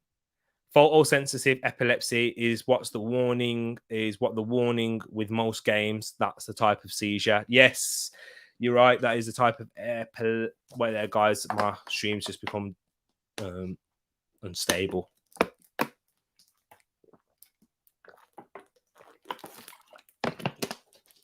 What's happening here? Should return. I should be okay. Connection is unstable. If you're on Wi-Fi, try plugging it into. Okay. Callum Wilson cuts inside. Tries to play it across while defending Emerson Royale. Tottenham trying to counter. Son. Good tackle. This game is being played at a frantic pace. Awesome news about the man being stable. Thank God. Exactly. I told you, son. Needed time to recharge. You did say it, Casey. I don't think Newcastle care. 3-1, though. Focus is on fans today. Yeah, you know what? Say, oh, brilliant, he said. Massive, brilliant. It is on the fans in all seriousness. This fan in particular, who it's happened to, and the fans with the takeover. Who's that down on the floor there? Emerson Royale, I think. Saint Maximan. Half-time will be coming. Yeah, he's Emerson Royale down. He's in pain. What's Christian Romero? Mom, come here. Yeah, I'm still on. Hold on. I just want to tell you what happened. Yeah. I don't think. Nah, you can't. The focus seems to have gone. I think that's probably what happened for Son's goal. In all honesty, he thanked me enormously, then broke down in tears with fright. He had to walk off the line in work for about 3 hours. He was shook up, to say the least. Yeah, you know what? It's one of them ones. You would. Oh, he's twisted his ankle. So a fan. It looked like he had a cardiac arrest in the stadium. Yeah, a fan though. This was, and massive credit to one of the Tottenham players, because he pointed it out to the referee and the game got suspended, and they're back playing again. I'm not happy with him. He was asking the referee like, why? Like, what are you doing? Why are you stopping the game? I'm like, Nuno, I lost so much respect for him. I mean, I wasn't his biggest fan anyway. Yeah, and he was still, and even when the referee explained, he was there still going, shaking his head. I was like, I was angry. Everyone in the chat right now, they will know Nuno needs to go. Everybody else was angry as well. Yeah, they're all listening to me, and they can probably hear you as well. Fair enough. All right then. See you in a bit. I'll just yeah. So yeah, I thought I'd let you know because you'd like to hear that. Well, you wouldn't like to hear that, but you know. That's it. I said injuries would probably happen. I did say that, guys. Remember when I said that? Injuries are likely to happen after a sudden stop like that, which isn't expected. Your body can't quite recover in time. Emerson Royale, he may not make the rest of the game. Genius. I know, not really, but it's only because of my knowledge and in the education I received about the body and stuff. So yeah, guys, wouldn't be surprised if more injuries happen in this game. 3-1 Tottenham, though. I'm American, but I lived there. My dad was for Toyota, so we moved around a lot. Okay, no way. That's decent, man. That's all right, that is. How long was you there for? And what part of Japan was you living in? He works for corporate in Toyota. Decent. I wonder how Højbjerg is feeling. Yeah, Højbjerg. What? That's a shout and a half. That is. I never even thought of that. Højbjerg obviously experienced that with Christian Eriksen. Yeah, it's gonna be crazy what he's feeling at this moment in time. You don't see these things often, but he's seeing this a lot now in a space of months, not even a year. Or lifetime. Saint Maximin is a great player, but don't score enough for me. You can say that. Like he's a similar type of player to Traore, though, isn't he? Really, very good on the dribble, very good on the eye, but just doesn't have enough end product. He scored a decent amount of goals in this season, though. BBC Sport is reporting Eric Dyer was the first to call for the defibrillator to the medical staff. Massive shout out to Eric Dyer. Then, Eric Dyer, you deserve that too, lad. You're a Newcastle legend as well. Yeah. Big shout out, Eric Dyer. Thanks for making me aware of that. My super fight, as I said, I did the right thing and saved his life. It wasn't pretty. I knew what was going on, hoping I'd get a result with the chocolate spitting up from his windpipe. Oh, no way. Choking on chocolate as well. See, that guy's never going to eat chocolate again. But yeah, well done for that. Massive. There you go. Saito, I lived in Tokyo. I can speak some Japanese. You got this. Okay. I think that's an emoji, which I just can't see on here. Konnichiwa. Oh, yeah, that's my Twitch people. Tereak Talks. Go check that out. But the score is currently 3-1. Tottenham. And that's what the score is right there. Guys, I will be back. I'm just going to take a break. I'm going to pop to the toilet. I'll be back in a minute. Don't go anywhere, people. So, yeah, I will be back. Catch you guys in a bit.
Yes, people, I'm back. I'm back. Sorry for that chat to pop to the toilet. Let's catch up with a few of your comments. We're not going anywhere, but you are. Exactly. I was the one that left you. I'm sorry, man. I left you guys. Left you guys in the dark, just looking at some blank screen. But you know what? Don't worry, I'm back. I'm back to keep you all entertained. And well, you guys keeping me entertained first and foremost. So yeah, look who's jumped in as well. We got Realist United in at the place. Big shout out to you. And he says, I'm finally here. Church was great. Glad you had a good one. Good time at church. But you know what, Ant? You know what? It's finally good to, have you prayed about United's situation? Because you will need to. It's problems there. Oh man, I'm still laughing. Have you got big up Realist as well? We'll shout out his Twitch. Go check him out on Twitch. He does FM careers and everything. You guys probably already know. He's got quite a big following there on Twitch. Well, it's much bigger than what I've got. So yeah, he's big and he gets regulars for you in. And you know what? Go join his community as well on there. Speaking of the community, 150 subs for Tereak Talks. Growth. Thank you, everyone out there, for that 150 subs in 2 months. So, yeah, started on Zilch. Now got 150. So, yes, thank you for that, people. Thank you for everyone. This is all you, not me. It's you being a part of this community. Thanks to you as well, Ed Min. That's my boy. That's my bro. Bro, I was praying for mental health. You do need to, man. I was talking about that as earlier on when I was having a little rant about Nuno and stuff, like how football has a major factor in our mental health. If Arsenal don't win on a weekend, it kind of does affect the rest of your weekend and a majority of the week. I think as I've got older, it's kind of helped and it's kind of like not been as important because, as I've got older, Arsenal got worse. So if that happened, I'd be in dire straits. I don't know if would be bringing you anything here today. But yeah, man, you are right. You have 3. Sorry, Ubba, White, and Gallagher. I have Tierney and ESR. Exactly. Ubba, White, and Gallagher. So what? I'm hoping for a 2-1 win. White another goal with Gallagher scoring 2. And Pepe and Saka with the assists, not Tierney and ESR. Tierney and ESR can pick up a yellow card from my liking. I really hope Nuno gets some serious questions after the game. Paxton, big shout. I never thought of that. Gets the questions at post-match press conference, and he's talked about on the likes of Sky Sports. Should do. Get grill him. Jeff Shreves, whoever's there, ask him what was you talking to the referee about when the game had to be stopped. I want to hear it. If I start hearing some next stuttering, then it's some PR stuff coming out. Like I wish I could ask him now so he couldn't think of what. So he's not able to think of what his answer is. Do you know what I mean? Like, it's disgusting. Shall we discuss Man United next Friday, T? We need about 50 minutes. We can definitely talk about Manchester United, and then whatever happens in the week may lead us to talking about Manchester United too, if Ali does get sacked, which he won't. Yeah, Man United, it's easy to talk about. It's like Arsenal, Manchester United. They just provide content on this YouTube game. It's a proven fact your football team's performance or results affects your mood in the next day. It is a proven fact. And it's proven in the country when England play as well, and in terms of things like domestic abuse. When England win, it goes up anyway, but when they lose, it goes up by even more. So football is massive, man, and it affects everything, and it has a domino effect. We need a full week to speak about United. True say. So as you can see, I'm cranky at work most days. Same here. That's why I'm kind of glad, Casey, just going back. I'm kind of glad that we don't Arsenal aren't in Europe, so that's not another game in the week to try and annoy me. Yes, domestic abuse goes up when England lose a game. Exactly. It's disgusting, really, how much football has an impact on those things. If OGS gets the sack, Ole Gunnar Solskjaer, I'm thinking emergency stream. Yeah, it's not going to happen, though. It's not going to happen yet. Emergency stream. There'll be loads going on as well. I'm sure everyone in here will be wanting to do an emergency stream on that. So, yeah, I will do one, but I don't think that's going to happen. It's not happening. Not happening for now, anyway. Probably in the next week. Probably next week it may happen, but not this week. Ollie must be the most typed word in YouTube comments. Exactly. With Manchester United's fan base and all the United channels on there and everyone's thoughts on him and people support him so much. Yeah. It's so polarizing, Ole Gunnar Solskjaer. I don't even get happy before United matches anymore. Most teams play against us with a low block and they take points from us. Apart from City, the attacking teams can easily beat us. So true. Half decent team. Sorry, my mouth's a bit dry. Half decent team comes up against Manchester United, points. They're getting a point, especially at Old Trafford. In all fairness, though, Paxton, away from home, you've had that ridiculous unbeaten record, so you usually have to have confidence. Obviously, it got ruined yesterday to the hands of Leicester.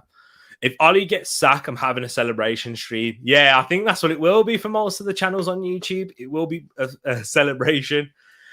But yeah, it's all about replacing. I think, you know what, United fans are getting too ahead of yourself. I know you want Ollie out, but you think Glazers are going to hire someone who's actually competent? Give me a break. They got lucky. They took over the club with Sir Alex Ferguson was in charge.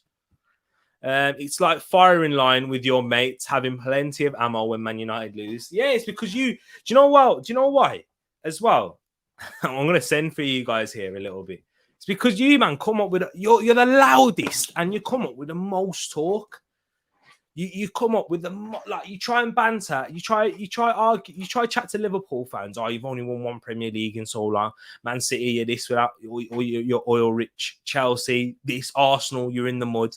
You deserve it. You literally deserve it, hands down. Arsenal deserve it because of our fans and what we do that. And I'm saying it, but you're worse because you've got more fans and louder voices too on social media. So you deserve all the firing that you get because you come up with the Ronaldo coming in, Viva Ronaldo, all of that. Do you know what I mean? We're going to win the league. There's been famous Manchester United fans saying you're going to do the quadruple. You ask for it, United fans. You literally do. You've got to remember, come with the humility of where your club is at and who owns your club and where and what your ceiling actually is. I think it's strange. United can beat big teams, but fall over all the weaker teams. It's a mentality issue. That's why I say it all. It's not a quality. And this is why I talk about football all the time. All the time, football is just about up here. It's all about up there, not on the technical side of the pitch, because these players are of a similar level anyway. That's what separates the good from the great and the great from the best. It's all up there. And that's the same with management style as well. Ole Gunnar Solskjaer, though, he's not tactically adept to break down teams in a low block. He has the players at the disposal to, but he just can't. We're talking about United a lot in here. Bro, that long away run was crap. Was hella crap football. Was sugar honey iced tea. The Glazers know Ollie can keep some of the fans happy, so we'll try to keep them as long as possible. Exactly. And at the end of the day, all the Glazers care about is top four because that generates the money. They wouldn't have signed Ronaldo if Ed Woodward or if he got advised. I heard that Ed Woodward was the main guy. Was it Ed Woodward or was it Nicky Butt or Michael Carrick? So whoever was saying that, this will generate all this money in this shirt. Okay, that's when we'll sign him. That's all they care about. Essentially, and that's fine. It's their club. They own it. But as the fans, this is why fans and the Premier League, we need to take ownership of our clubs because, yes, we're allowing rich billionaires like Newcastle, who we're watching today, take over. But they have complete control of our club. That's wrong. That's what needs to get changed. That's what needs to get sorted out. And that's what the Premier League have allowed. They've let the lion out the cage. The genie's out the bottle. It's too late now. It's too late because they're all about money too. Let's not forget that. Oh, I agree with you. Most Man United fans are arrogant. Wow, that's one of the first things we agree on. We think we're the best, but we're not. It's because your fans are used to seeing you be the best with Alex Ferguson. Don't think your fans kind of realised how great it was. And if you guys, I think you guys are expecting a bit too much now. 13 Premier League titles Sir Alex Ferguson's won. Ryan Giggs has won, 13 as well. Guys, where's the realism going to come? No team has ever come close to that. Pep Guardiola is probably like the next best in the titles that he's won in this period of time. So Stop expecting that now at Manchester United. Get real. You're not returning there, and you if you want to compete for trophies every year, year in, year out, it's not just about the managers. Get rid of the Glazers as well. That's what you need to do. I always find myself laughing at Arsenal, then regretting it after the past seasons, to be fair. Yeah, Arsenal make it easy, but it's whoever we bring in charge, there's so much correlations. It's just that you're a better team, you earn more money, and you bought better players, and you're better than us now. But you're not serious. Nobody takes Arsenal seriously because of our ownership. Because our ownership doesn't want to compete. They just want to make money. That's it.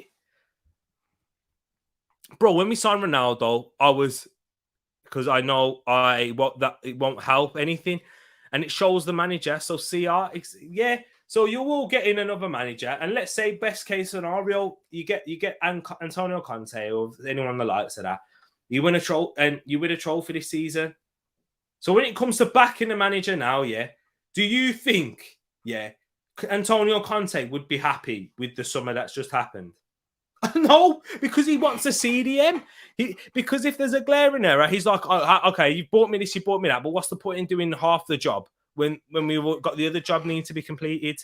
You've always been a player out, and that's the same with Arsenal. And that's why it's easy for the managers, and they just have yes men, because these managers are like, yeah, you haven't quite given me that, but I'm going to support you and do everything and say everything in the media. So it just needs fixing up, man, overall. Football teams always mirror the biggest influential players. The influential players at United are Pogba, CR7, etc. Those aren't the players who bring togetherness. Yeah, in terms of that, and that's what. Oh, Reguilon, nice bit of play there. Oh, tries to back it back to Son. Doesn't bring togetherness. No. And that's why that's another big point that you brought up there, Ed. That's why the bringing in CR7, you need to have a very tactically sound team, because CR7 ain't here. He's not here for that. Oh, yeah, camaraderie. We're going to build this. No. I'm here to win trophies and to score plenty of goals. If I'm not scoring goals, I'm not happy, whether we win or lose. If I haven't scored, you see what he's like, man, when he hasn't scored. And he cares about numero uno, him, number one. That is why he's the greatest. No. He's not. That is why he's one of the greatest players to ever play in the game. Yeah, that is the reason why, because he's always cared about numero uno. We signed CR7, gave him 700k per week, drop him against Everton. Ole Gunnar Solskjaer, masterclass.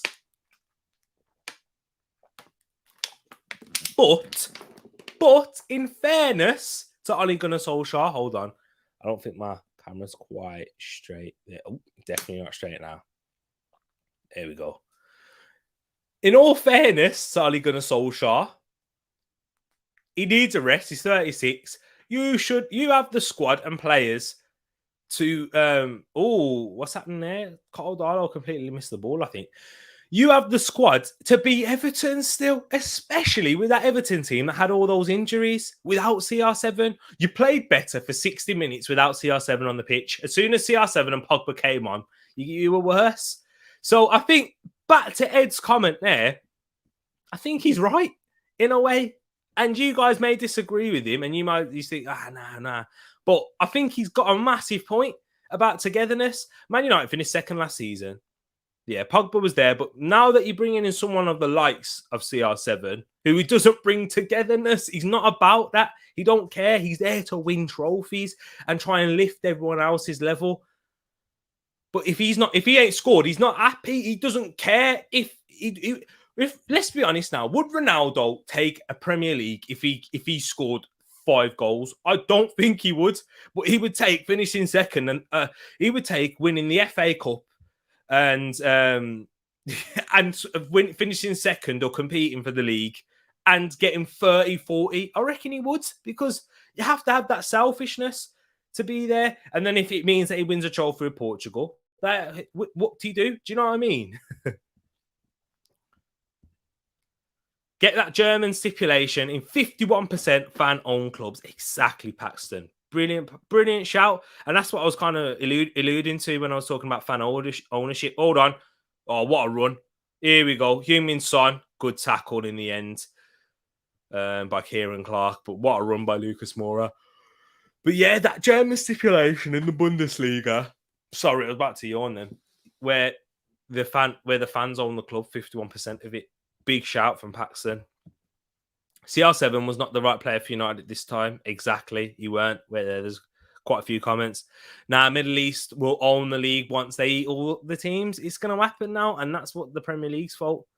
We still live in the Alex Ferguson era, about a decade ago. My thing is, here we go, that's what Realist is saying. My thing is, I don't expect us to win every game, but at least try to win and play good football. People spending money to watch that crap, not acceptable. It's true, as the fans, you are paying good money. It's not cheap to get a Manchester United ticket.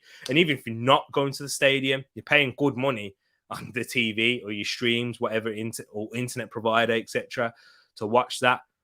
And they're seeing a lot of the money, and the Premier League seeing it. So, do you know what I mean? And they're seeing a lot of the money that the Premier League's seeing. So yeah, you do want to watch good football, and I think that's come from a realistic point of view. And the fact he says, I don't expect us to win every game, but watching good football, a team that's trying to play well, I think you'll accept that realist because, as it says in your name, and you are a realist. Do you know what I mean? So yeah. The other fans, though, there's other fans that wouldn't. They just want to win, no matter what. Shout out DJ Khaled.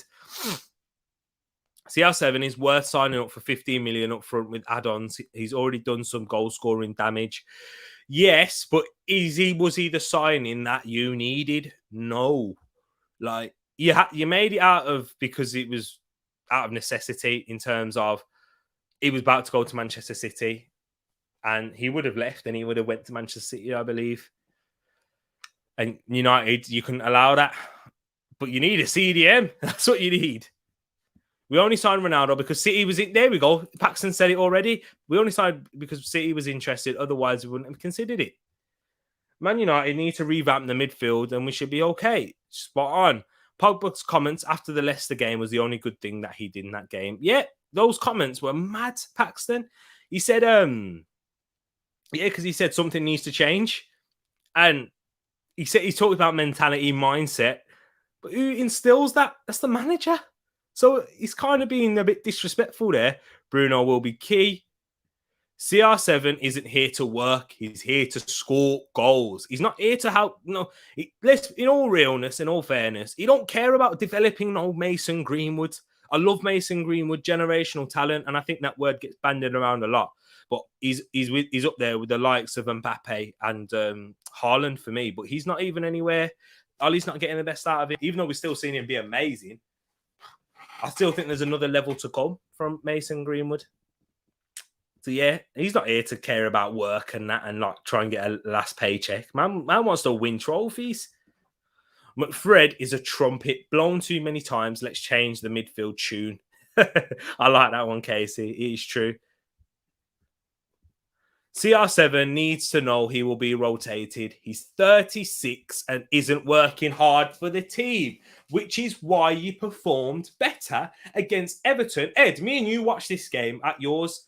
What they performed way better with Cavani up top because, sorry, he heard a ping there. Because that's what happened. Do you know what I'm saying? Like, he works much harder. He's not at the same level. He can't like touch Ronaldo's boots or lace it. In terms of his goal, well, he can actually. He's a very good goal scorer. Bro, if you watch United play football, I don't blame players because we look all over the place. No one knows what's going on. Yeah, it's true. I don't blame the players majority of the time. But in terms of what Ollie wants to build and play, because we saw the best of Ole Gunnar Solskjaer last season when you finished second. That's the best of him. And what he wants, those players aren't what he, like. You have to come with it look at it in a different aspect as well. Yes, Ollie's not good enough, and he can't manage this group of players, and he needs to go. However, from what we've seen from the best of Ollie, is away from home where you can counter attack, and you're very dangerous on that, and you have the individual brilliance to do that. But when you've got the likes of, Pogba is inconsistent, and Ollie, you can say that is to blame for that. But Pogba was inconsistent under Jose Mourinho. Let that sink in a little bit. Pogba's amazing, but he was inconsistent, and he's not had, and partly because of the managers, and that is to blame. And there's other factors that are involved, but the players do need to take some blame as well. I don't think the majority of it, but you do have to look at them, and you have to come with it in a balanced point of view, because it's not one manager. The likes of Pogba's been there for. Do you know what I mean? So yeah, in a way, yes, I agree with you. Ollie's not good enough and he needs to go. However, there are other factors that are involved too. Because we've seen Pogba, he's been amazing this season, 7 assists. What was he doing yesterday? Those 7 assists come up in the same Ollie system and tactics. Right. They did, whether you like it or not. But yesterday it was poor. Yes, you can blame Ollie and say, yep, the whole team was poor in itself. But I've seen the likes of Bukayo Saka raise the level of and stay consistent when Arsenal were crap last season. I've seen that, and still be the best player on the pitch. Pogba wasn't the best player on the pitch for United. He was one of the worst. Do you know what I mean? So yeah. Ole Gunnar Solskjaer has not given the players a system. These players aren't good enough to run themselves and lacking leadership, and the club is rudderless. As a 90s kid, this is hilarious to see. Big comment there. Because, boy, United fans in the 90s and the noughties were the worst. I had to experience them in the later noughties in school. Couldn't stand it. And then the early 10s as well. Oh, it was disgusting, Ed. Tereak for CDM. Get me in there, man. Ed, go on. Get United. Be my agent. Get United. And what I would provide for them, left-footed as well. So get me where Fred is. Put me next to Pogba. I'll just worry about doing all the defensive work and that. I'll free up Pogba. My footballing CV would allow that to happen. I don't like that being that guy, but I think Arsenal, United, and Tottenham will never win a trophy in this era. I don't think that. I do disagree with you on that, though, Sato. I think that in terms of Arsenal United, just the sheer size of the club and how unpredictable football is, I think it will happen. Arsenal won a trophy already. We've won an FA Cup with Arteta. I think Ole Gunnar Solskjaer, if he was there long enough, he would win a trophy. And it would probably be like a League Cup or an FA Cup. Oh, hold on. Ndombele. Shot. Oh, good shot from Ndombele there. Just goes over the bar. But I think that they will win a trophy because of just the sheer and how football is unpredictable and how football happens in cycles, but not the big ones. I'm not too sure about that. Yeah, I do agree with you on that, but I do think they will win a trophy. CR7 limits us because he's not going to do the pressing, no pressing, and the players up front with him all just want to score. So tell me who's creating. Spot on. I agree with that there. And you don't have a system to create either. You're relying upon counter-attacking and transition all the time. Once you come up against a team that's well defended and that can defend well for a majority of the game, there's no source. There's no, okay, we're going to whip balls into the box and just try and create as many chances as that. There's none of that. Do you know what I mean? Like, at least with Arteta, you can say, you know what, he's putting balls in the box, whether they're good enough or not. But there is an identity there in terms of whipping crosses in, get players into the box, but we don't have the players. So, yeah, I do see what you're saying there. And that's where I do blame the manager. Tereak Mbappe. Like Goldbridge said, Greenwood is developing himself, not Ollie or the staff. Spot on, Goldbridge is right when he says that. Tactics getting the best out of CR7. Should you play Mason up there with him? And play a 4-1-3-2 Donny van der Beek in the CDM position. KC. CR7. So you're saying Mason and CR7 up top there. And then Bruno Oh, wait. I don't think that would work with balance.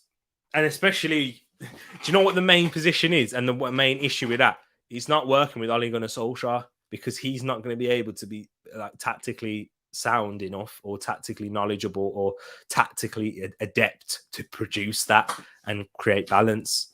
So that's the reason why it wouldn't work, unfortunately, Alan. I mean, Casey. Paxton, the thing is as well, we are all strikers up top for us will struggle. They have to come to Cam pushing Bruno wide into CDM positions to get the ball only to the ball only Shaw can cross the ball. I know I absolutely butchered reading that there, Paxton, but you're spot on.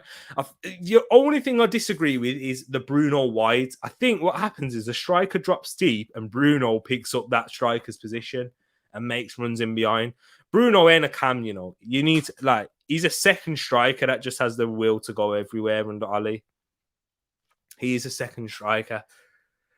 That's what he definitely is. Do you think this season has eaten up the new UK talent? I feel like Mason Mount, Foden, even Maddison and Grealish are underperforming.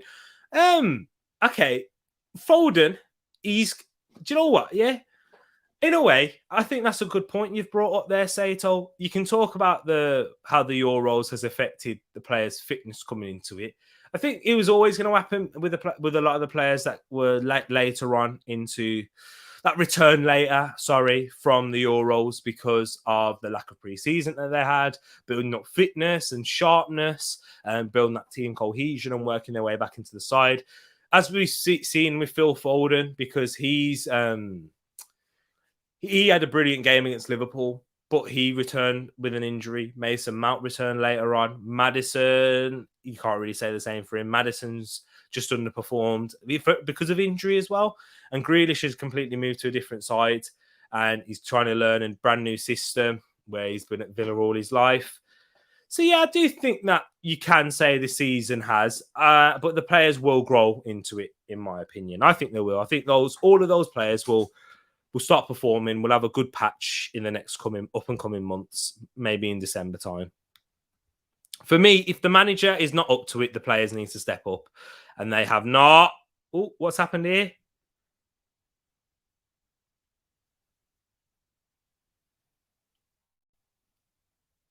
Who's been given a yellow? Joe Willock. Joe Willock been given a yellow for diving? I think so. Yeah, Joe, that is a dive. It is a dive.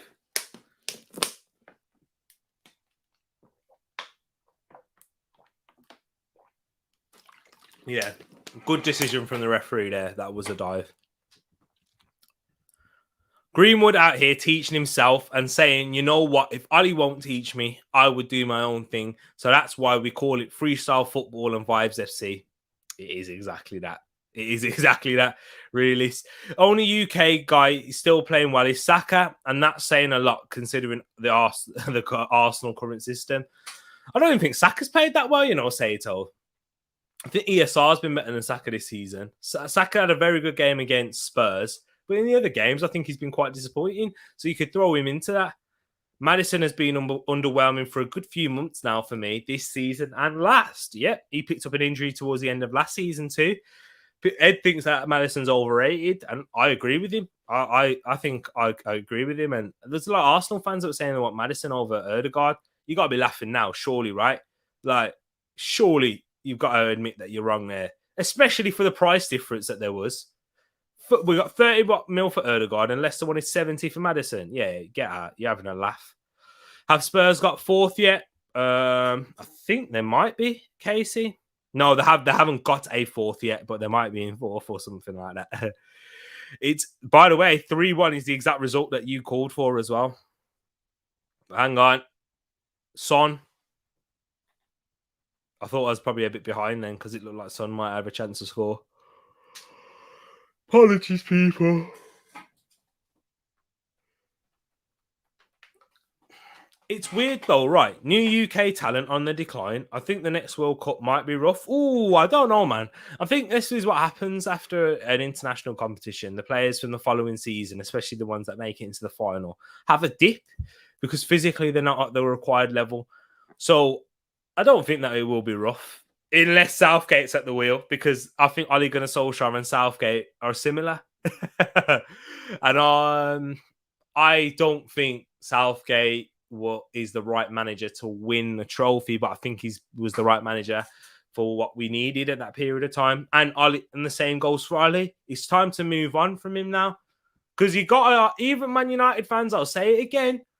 I mean, I won't say it again because this is the first time I'm saying it. So Ole Gunnar Solskjaer was the right man, and he was the right appointment.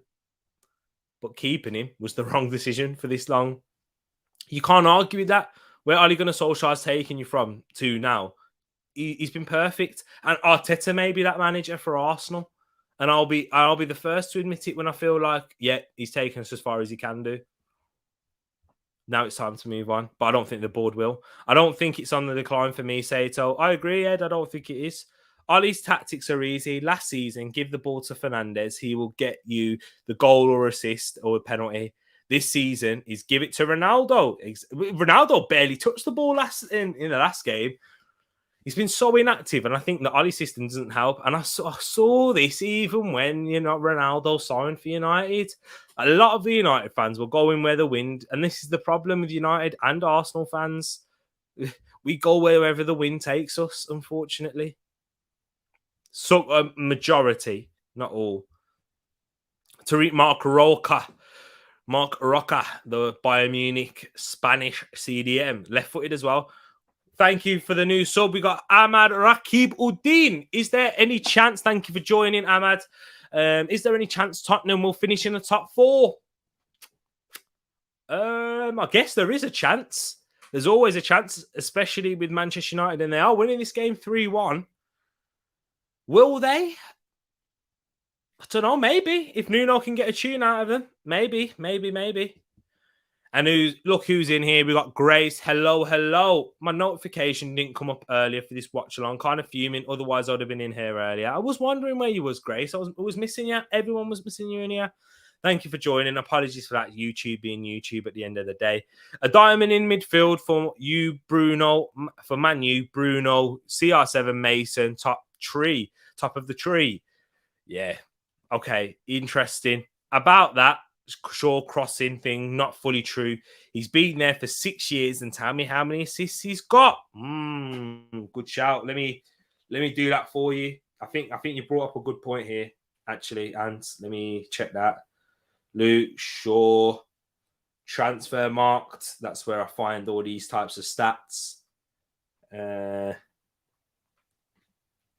Hold on. So we have a look at his Manchester United career.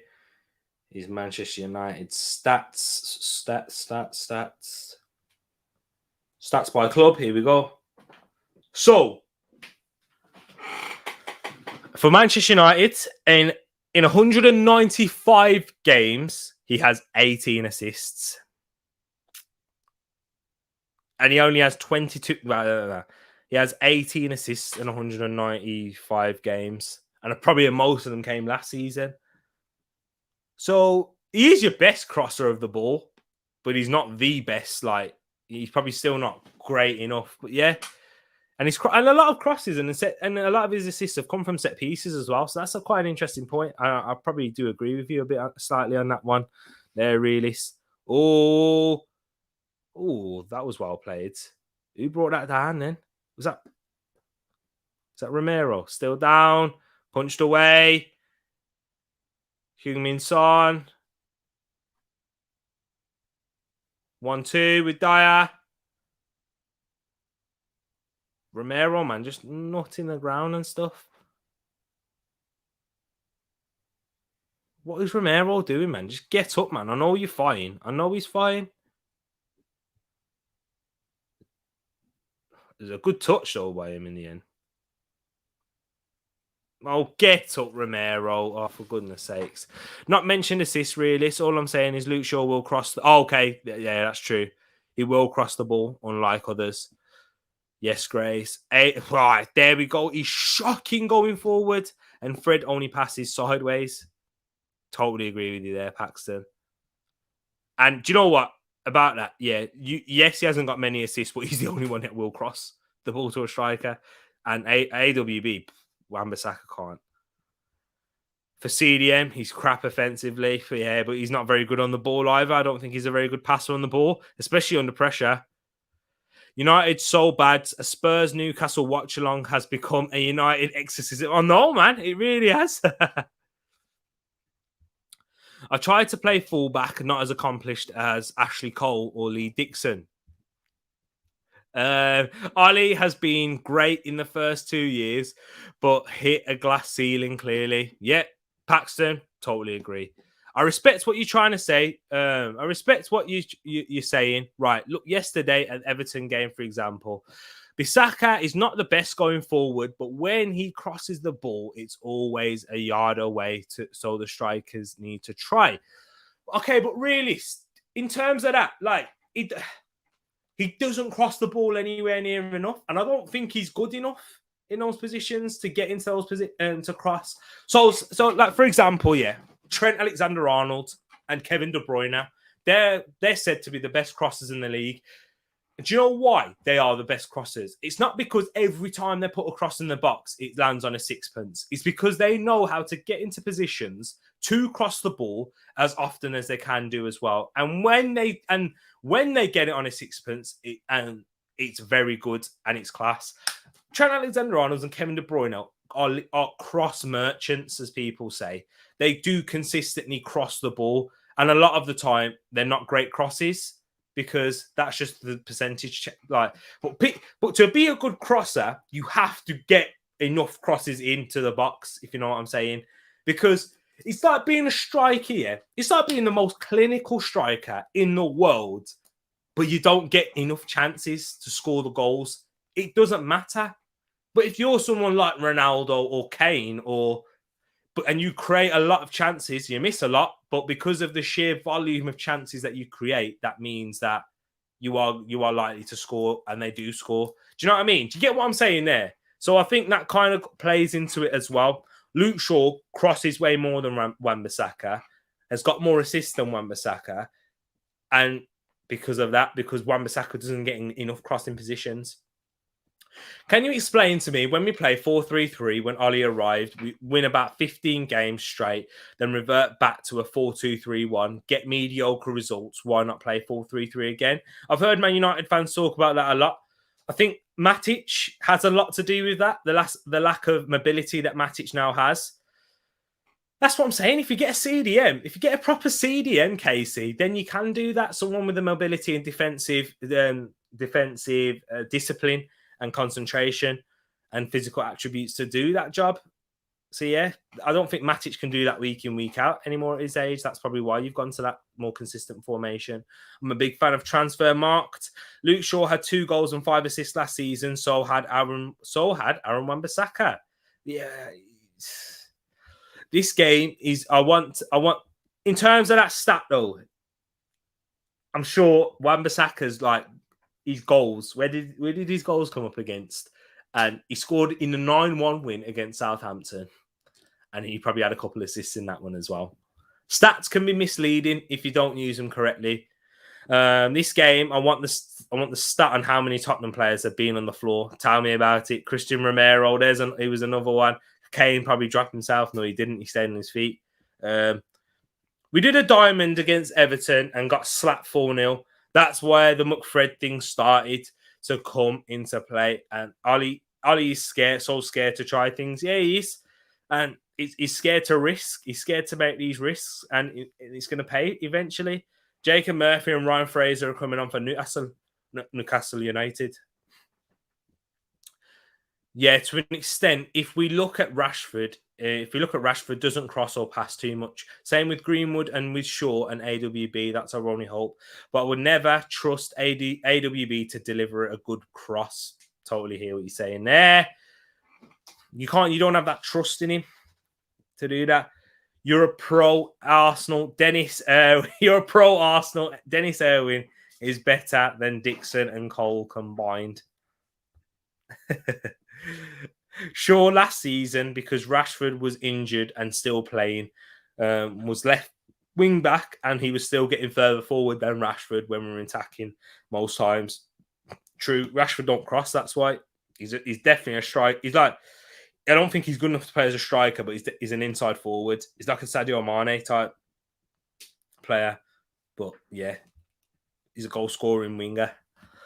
Paxton, that's why I think there we go. I agree with this one. I still think Sancho needs to play in one of the wing roles because he can create. But with CR7, Rashford, and Greenwood, I can't see no creativity. Totally agree with you on that. Sancho does need to play out wide because he's one of the only creative wingers that you do have. Greenwood and Rashford are strikers, and with CR7's game and how he is now, he can't play with that. Do you know what I mean? Because CR7 ain't going to create no chances. He needs to be on the end of them. Okay, Sancho doesn't fit our system, so it won't work out that well, but hopefully he can create more. And I think that's where the blame goes to Ali. Because why you signed, like, you needed a creative winger and your system doesn't suit one because it's that counter-attacking. Like, and you will always suffer no matter who you sign when you get Ole Gunnar Solskjaer because of that reason, Paxton.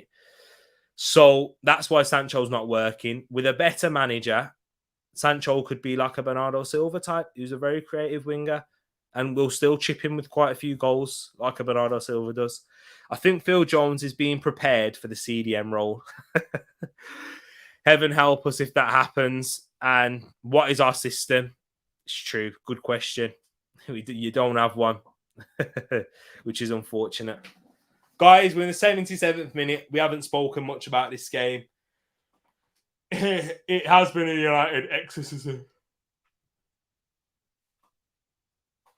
What I've enjoyed you having these debates in the comment section. It's been good. I think you're both right in certain ways. I know I'm sitting on the fence. I've got splinters, but nah. I agree with Realist in terms of you don't have a system. I agree with Paxton in terms of the wing back, like Wan-Bissaka. Oh, Shelby there. He's a bit of an eject for that. But I agree with Paxton in terms of Shaw's better in getting crosses and getting into position to cross way more than Wan-Bissaka because Wan-Bissaka can't get forwards. Barely can because he's not technically good enough to do that. And in terms of his technically secure, that's probably what I'm looking at. To get into those positions and create chances and to cross. Calamity Jones is being prepared to be released. Imagine that. He played that when you lost against Everton, that 4-0. Jones played in that game, I'm sure. I think it was his last game in the United shirt in the Premier League. Oh, man.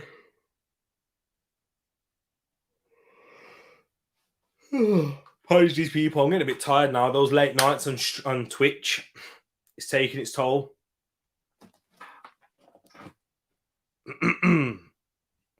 Yeah, exactly. We spent 70 million of our budget on assets. Sancho, we don't really need a CDM. Who we don't really need. A CDM is what's required. Look at what we missed out on: Jorginho, Rodri, Fabinho, Neves. Yeah, I agree with Rodri and Fabinho. I don't think Neves and Jorginho would do that much. In all honesty, Neves and Jorginho would have to play in a three at the back formation for it to work. Grace, are you hopping on FIFA again tonight, T? Unfortunately, no, I'm not. Because of time. I've got work tomorrow morning. You know what? It's what you need to do. Keep pushing the stream so I can make more time for it and that. So yeah, man, thank you. I won't be hopping on FIFA again tonight, unfortunately. Sorry about that. I will, but I will actually use my upload schedule that I've got on my social media. I'm going back because I've got to wake up early tomorrow because I'm going back to the gym. Oh, man, yeah. I'm going back to the gym tomorrow. I haven't been to the gym, and it will be 3 weeks tomorrow. So, yeah. Unfortunately, no. Phil Jones should go back to Blackburn Rovers for free. Yeah, definitely should. I watched Phil Jones at Rovers. He looked like a proper player. Not too sure what's happened to him. I think Alex Ferguson thought the exact same thing as you there, Ed. I think he thought he was a proper player too. Whoa, who disliked the video? Don't matter. it all counts to engagement, Grace. It's one of them ones. Uncultured people, Grace. Probably a racist. Do you know what I mean? I've just seen that. Has his mum unliked it? Tell me about it. Do you know what I mean? But I don't mind. I always say this: when you're getting dislikes on your things, that means you're doing something right. If you got haters, oh, good block. Goal kick, surely. That's a goal kick, isn't it? Oh, that was a goal kick, surely. Oh, wow. But yeah, I don't mind, Grace, because when you got haters in life, it means you're doing something, you're going somewhere. So yeah, definitely a goal kick. Sato, look at the TV. There's Newcastle's fans dressed like Saudis. Oh, wow. They've been doing it all week, though, haven't they? Since last week when it got announced.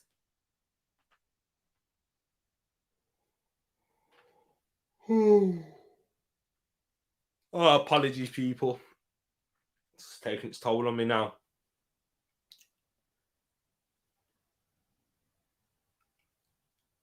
Willock. Oh, no, it's not. It's not Willock. I don't think he's on the pitch. Yeah, he is. It's Jacob Murphy. We need a manager. Wait, let me get back. We need a manager. Deep this. City won the league, no striker. Chelsea won the Champions League with a dead striker. And we still want a CDM, yes, but not needed. We can have a system to play without it. Yes, you can. In a 3-at-the-back formation. So you need a manager for that system. But, wait there, is this a red card? Yeah, it is. Surely it's a red card. Yeah. Oh. Yeah, someone's been sent off. He's been sent off? Oh, John Joe Shelby. He's an idiot anyway, John Joe Shelby. What was that? John Joe Shelby. But yeah, in terms of that though, really, yeah, you don't need a spot in winning. This is the thing though, yeah, with Chelsea and Manchester United, it's different. You differently run clubs and you have different fan bases. I don't think just winning is enough for Manchester United fans either. Oh, John Joe Shelby's an idiot, man. He wanted to get sent off. What a stupid challenge that is, knowing that you're on a yellow card. He's an idiot, John Joe Shelby. But yeah, I don't think that's enough for your fan base. It might be enough for you in terms of just competing for trophies. But style of play matters. I know your style of play ain't great now, but this is why. Do you know why you got loads of fans chanting Ollie's name? Because you score plenty of goals. You don't create many, but you score loads of goals, unfortunately. That's why a lot of your fans love him, as well as the fact that he's an old legend and stuff like that. But if you had like Tuchel, I don't think your club philosophies and that. See that Young Grace, that's why he's not happening on FIFA tonight. Exactly. Oh, one like it's been released. Oh, yes, it's been redeemed. You're calling Havertz a dead striker. I never said that. Was someone in there? I think you meant Timo Werner. Oh, yeah. Like, nah, Timo. Things that need to happen. 1, Glazer's out. Agree. That's what the first thing that needs to happen. 2, a new manager if Ollie doesn't win anything this season. 3, Old Trafford needs fixing, but none of this will happen before the end of the season at least. That is the priority. Chelsea and Manchester City will keep winning because they have the right ownership in terms of winning. Frank Lampard, if that's Manchester United, they're not sacking Frank Lampard. We've just seen it. You know what I mean? He's not sacking, and they're not bringing in Thomas Tuchel to do well. Do you know what I'm saying? This is what I'm saying. It all goes back to the ownership, unfortunately.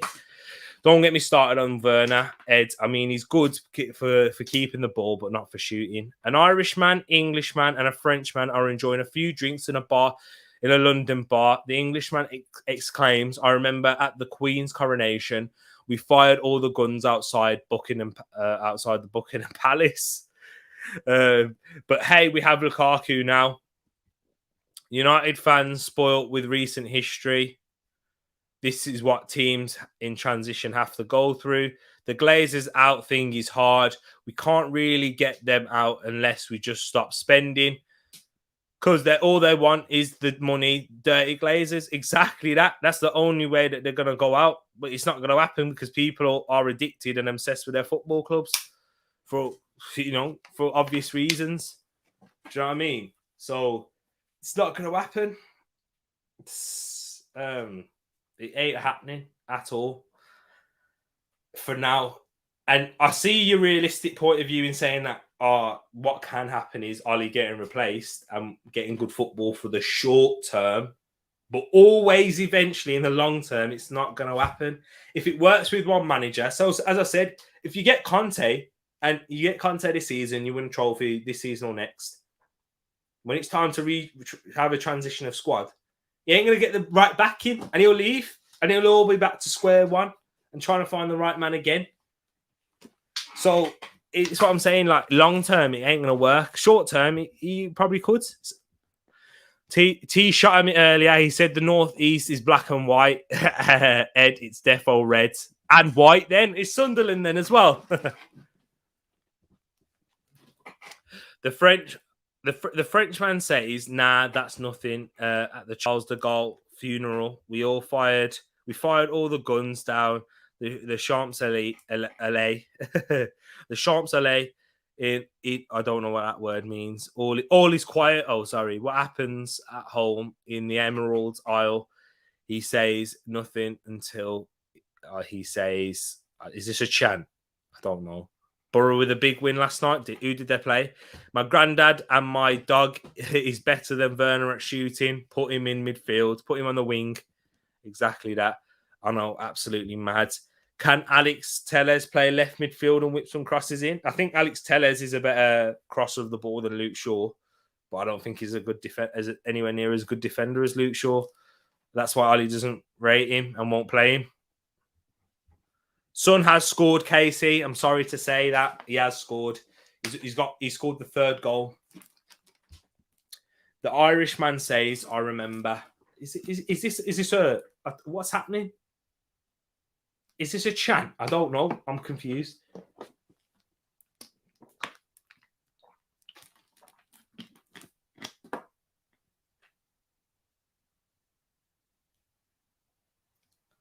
Two minutes left. This game would have been done a long time ago, but obviously the major incident that happened.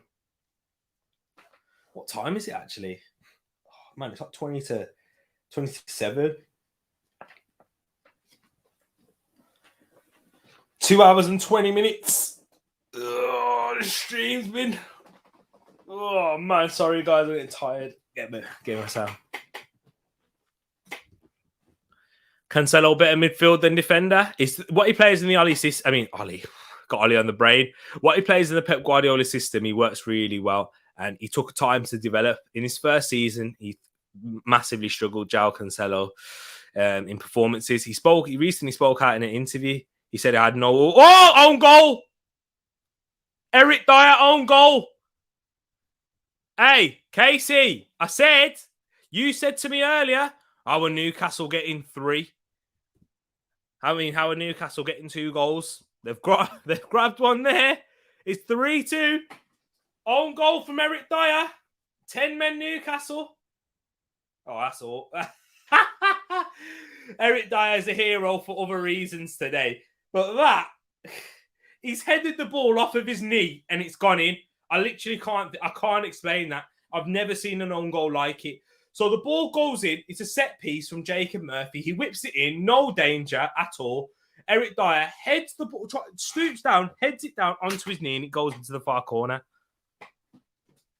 And Newcastle back in this game. Oh, wow. With 10 men. Wow, what a stupid goal that is. Cancelo was an inverted wing-back. Yeah, that's what he is. Thank you for putting it in simple terms. Yeah, he's much better there. He comes into the midfield a lot. He can play left or side or right because he's very good with both feet. He's good with his passing. He's got a good range of passing for a fullback. He's quick. He's got a good recovery pace too, so get back out wide. Oh, I love Dyer. Tell me about it. Own goal. Well done, Tottenham. if they grab a draw out of this now, I don't even know what to say. Here we go. Joe Linton cuts inside. He's slipped, Joe Linton. There's 3 minutes 30 seconds left to go. Thoughts on the Spurs kit? Oh, it's a good shout. I think it's... I don't know, man. I don't really know. What do I think about it? I'm not too sure. I think it's all right. At first glances, I think it's fine. I wouldn't bite, or I wouldn't. I just can't get my. Oh, he's undecided as well. Yeah, same. I'm not really sure. I don't know if I don't like it. I don't know if I like it or I don't. Do you know what I mean? Time for a Wolves-like comeback. Oh, what a big result that was. What a win. You didn't deserve it, by the way. You see Match of the Day? I know you did, actually. Yeah, you sent me a message this morning. You never deserved that at all. Yeah, Villa should have been out of sight from beforehand. But you know what? You're happy. You'll take it. I think that's probably the worst performance Wolves had. The second worst performance Wolves had in terms of the game. But you won, and that's what matters. And Ed, you was unsure whether Bruno Lage could do that. There he is. There's the one who you was talking about before. He's on my screen right now. You thought, all right, but what Nuno gets his results. I'm not sure if Bruno can do that. There you go. I like the purple kit. You deserve what you get, my boy. We got 3 points. There you go. So you're happy. That's the time. I think you take more pride in them results than winning 2-0, playing brilliant football. I think that's just the way how you've been as a Wolves fan over the years. You've just been used to watching shocking football. So Nuno's was the best out of the worst. The best out of the horrible football that you have played, shall I say. Here we go. Son, down the left-hand side, 1 minute and 30 seconds left. He's looking like he just wants to hold the ball up. Yeah, this game's over. It's Newcastle shouldn't even scored. But Tottenham have picked up the win in the end, by the looks of it. I'm speaking too soon. It's football at the end of the day. We've got our boy Caden Walker. I'm about to say Walker. Caden Naker. Nice to see you, Caden. Thank you for joining. What do you think of this crazy match? Caden, it's been mental from start to finish. Newcastle scoring the first goal, Callum Wilson. I predicted a 2-2 draw, Caden. And wow, what's happened in the game, what's happened off the pitch too, streaming for 2.5 hours. It's been thoroughly enjoyable and not at the same time, but it's been eventful. That's the best way I can say it. Thank you for joining, Caden. Welcome to Tereak Talks. You're getting that lovely welcome in the chat right there. Caden, what team do you support? Let me know. What are your thoughts on this game as well? Because that's what this channel's about, not just talking about mine. What's your thoughts on this crazy match? I know you said crazy there, so that's kind of leading to what you said. Oh, man. We've got about 15 seconds left, and I will be wrapping it up, guys, because it has been a long one. Look at Romero rolling again. Rolling. Always going to be here. Appreciate that, Caden. You're welcome. You're a massive welcome into the community. Thank you for that.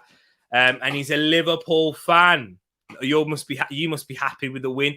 Mo Salah, by the way, he is the best player in the world right now. I'm looking in your eyes when I'm saying that, Caden. Mo Salah is the best player in the world as we're speaking.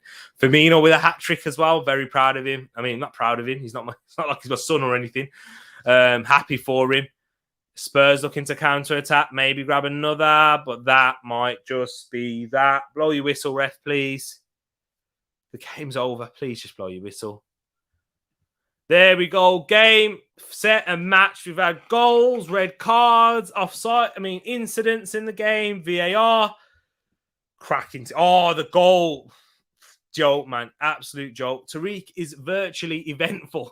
Exactly. Will Bruce be fired Monday morning? We'll wait and see. He's reached his 1,000th game. My thoughts on that just before I go, Sato, is I think it's ridiculous that the owners, if they did sack him on Monday, I think that's ridiculous, and letting him have his 1,000th game and then getting rid of him. So, yeah.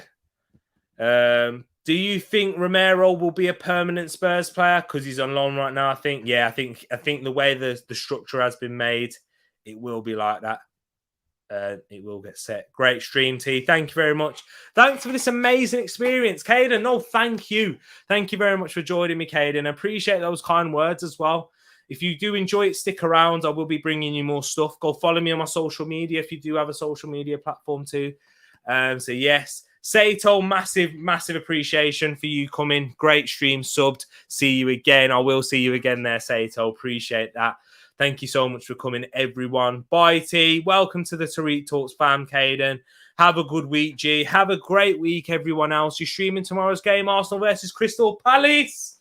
You know it, Caden. I will be bringing you that one there. The watch long for the Arsenal Crystal Palace game. I forgot about that. I forgot Arsenal playing. Thank you for reminding me there, Caden. I hope to catch you there as well, Caden. Appreciate everyone for coming. He did a preview to that game yesterday. Go check that one out. If you have free time, Caden, go have a look at it whenever you can. And that wraps it up. Caden's happy there. And Ed will be on the channel next week. On Friday, you will see Ed. He'll be making an appearance. No way. Get in. This is what I'm saying. See y'all tomorrow. Always will. Nice. Thank you very much. Take care, guys. Have a good one. And peace. That's what I was meant to say.